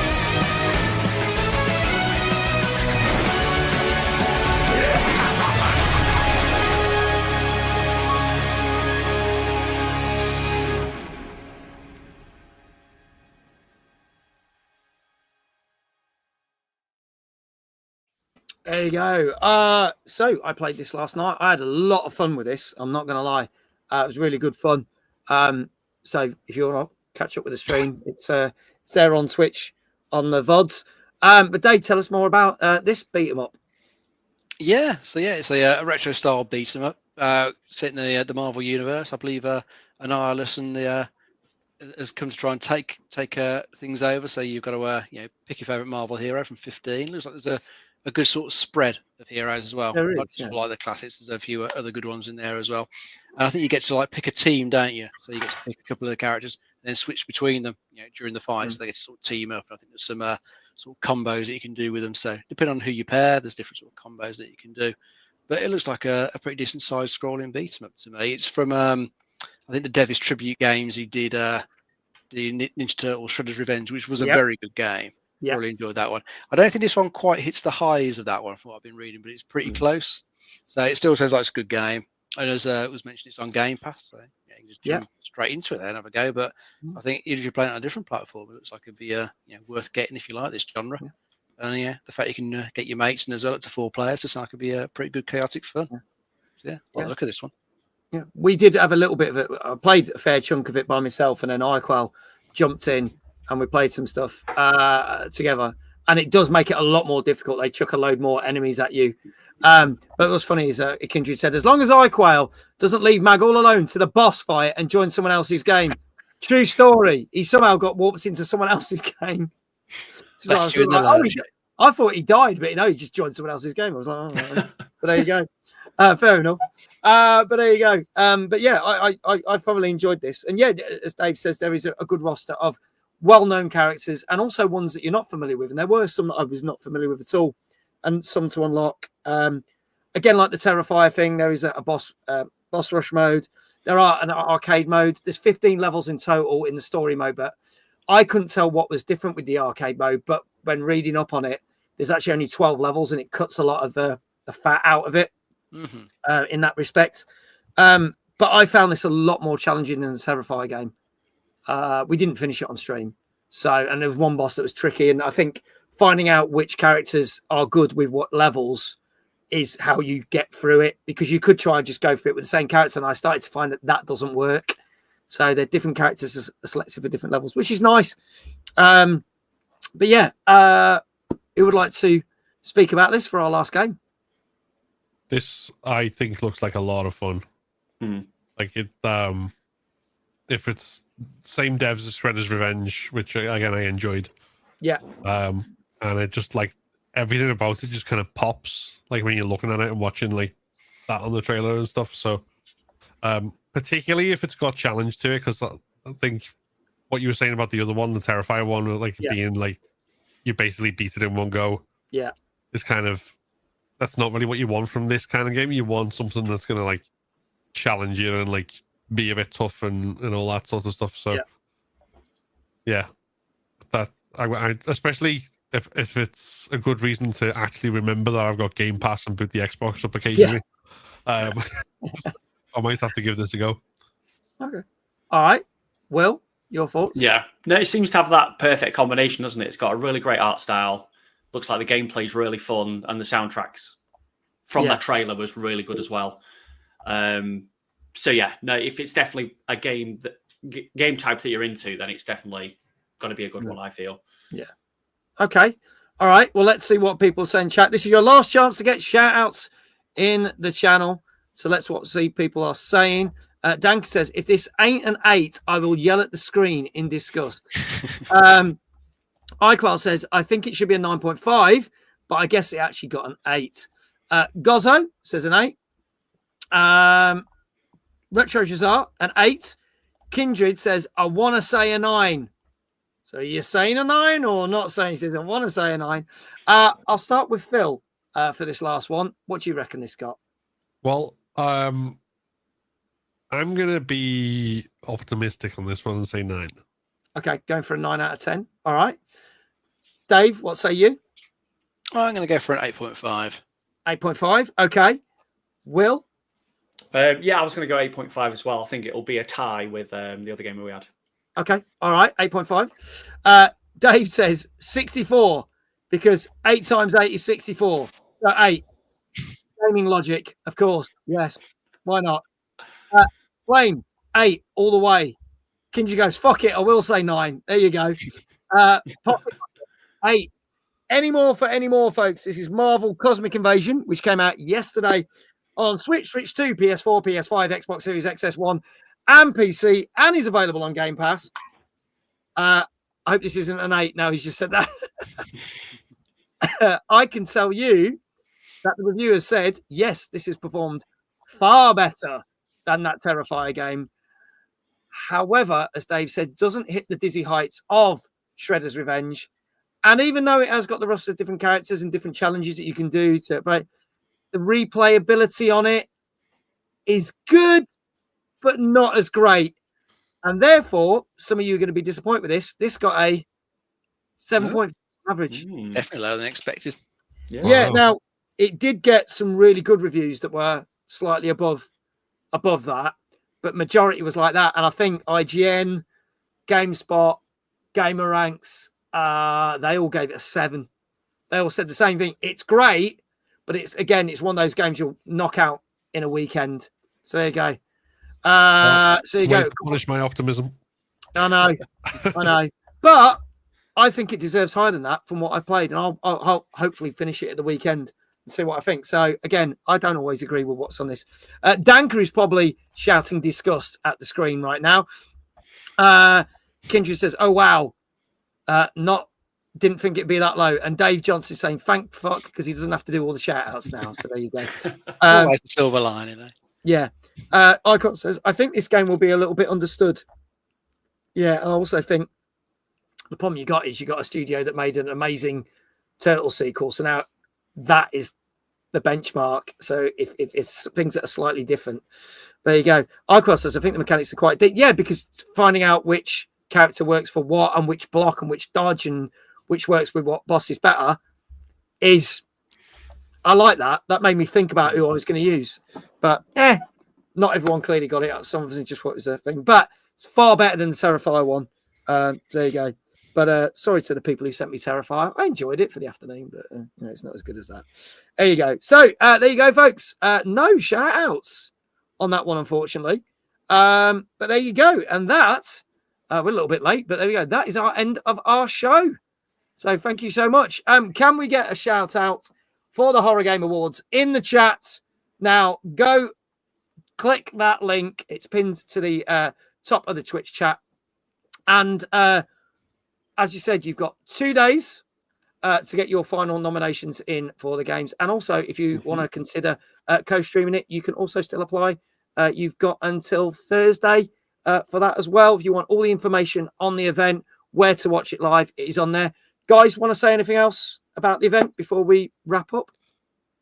It's going to be great. It is. Yeah, I am so looking forward to it. And thank you so much for inviting me. I can't wait to be there and schmooze with all the people and sit there secretly like Phil when he's not on stage going, yes, that one. So, yeah, there you go. So I look forward to it. I look forward to seeing you guys in a couple of weeks. There you go. I'll say that, not to wait Phil. So there you go. Thank you for being our guest. Greatly appreciate you being here. Really appreciate it. Thank you so much. As always, thank you to our co-host who knows the most, Mr. David Jones. Thank you. We will be back with another TNGC next week. We've potentially got 2 sets of guests lined up, so I'm not going to say who it is yet. But we're going to say, don't forget, in 2 weeks' time, I can't believe we're saying this, we will be doing our Christmas special where we announce our top 15 games of the year. And also going back through the predictions that we did at the start of the year, the big games, we could see how many of those 50 games that we said were going to come out actually did come out, because there was quite a few that didn't. GTA 6, I'm looking at you. So we'll go back through some of that as well. So that'll be our Christmas special in 2 weeks. Also, tomorrow night, for the first time ever, we are going to be playing Super Mario Party Jamboree. So if you've got it on the Switch 2 or Switch, you can join in. We're going to be playing some games. And it is our second night of Christmas game giveaways. We gave away 4 games last night. We'll be giving another 4 games away on tomorrow night's show. So join me at 8:30 on TikTok and Twitch. Let's go do a raid. Thank you to all the mods. Thank you to Dave Johnson for all the chaos, as always, and sending me that news story. And let's see who we can raid. Thank you to everyone who's over on YouTube. The stream will just end because that's what YouTube does. With Twitch, we're going to send you over to someone. Let's see who's on. Christ, there's a lot of people on tonight. Let's see who we can raid. Let's go for. What is Tiff playing? Because we haven't raided her in a while. I actually don't know what she's watching. She's doing a just chatting stream. That's perfect because we're doing a just chatting stream. So we're going to go raid Tiff over on Twitch. So we're going to press that button. That raid will start once the end credits are rolled. And now I've lost her on the stream deck, but there you go. Hopefully that's kicked in. There you go. And all that leaves for me to say is thank you so much to all of you for watching. Thanks for supporting the show. And wherever you are in the world, have a great morning, a great afternoon, a great evening. And we shall see you tomorrow at 8:30 for some Super Mario Party Jamboree. So we will do that thing where we all wave until I press a button. Thank you very much. Good night. Good night. Bye.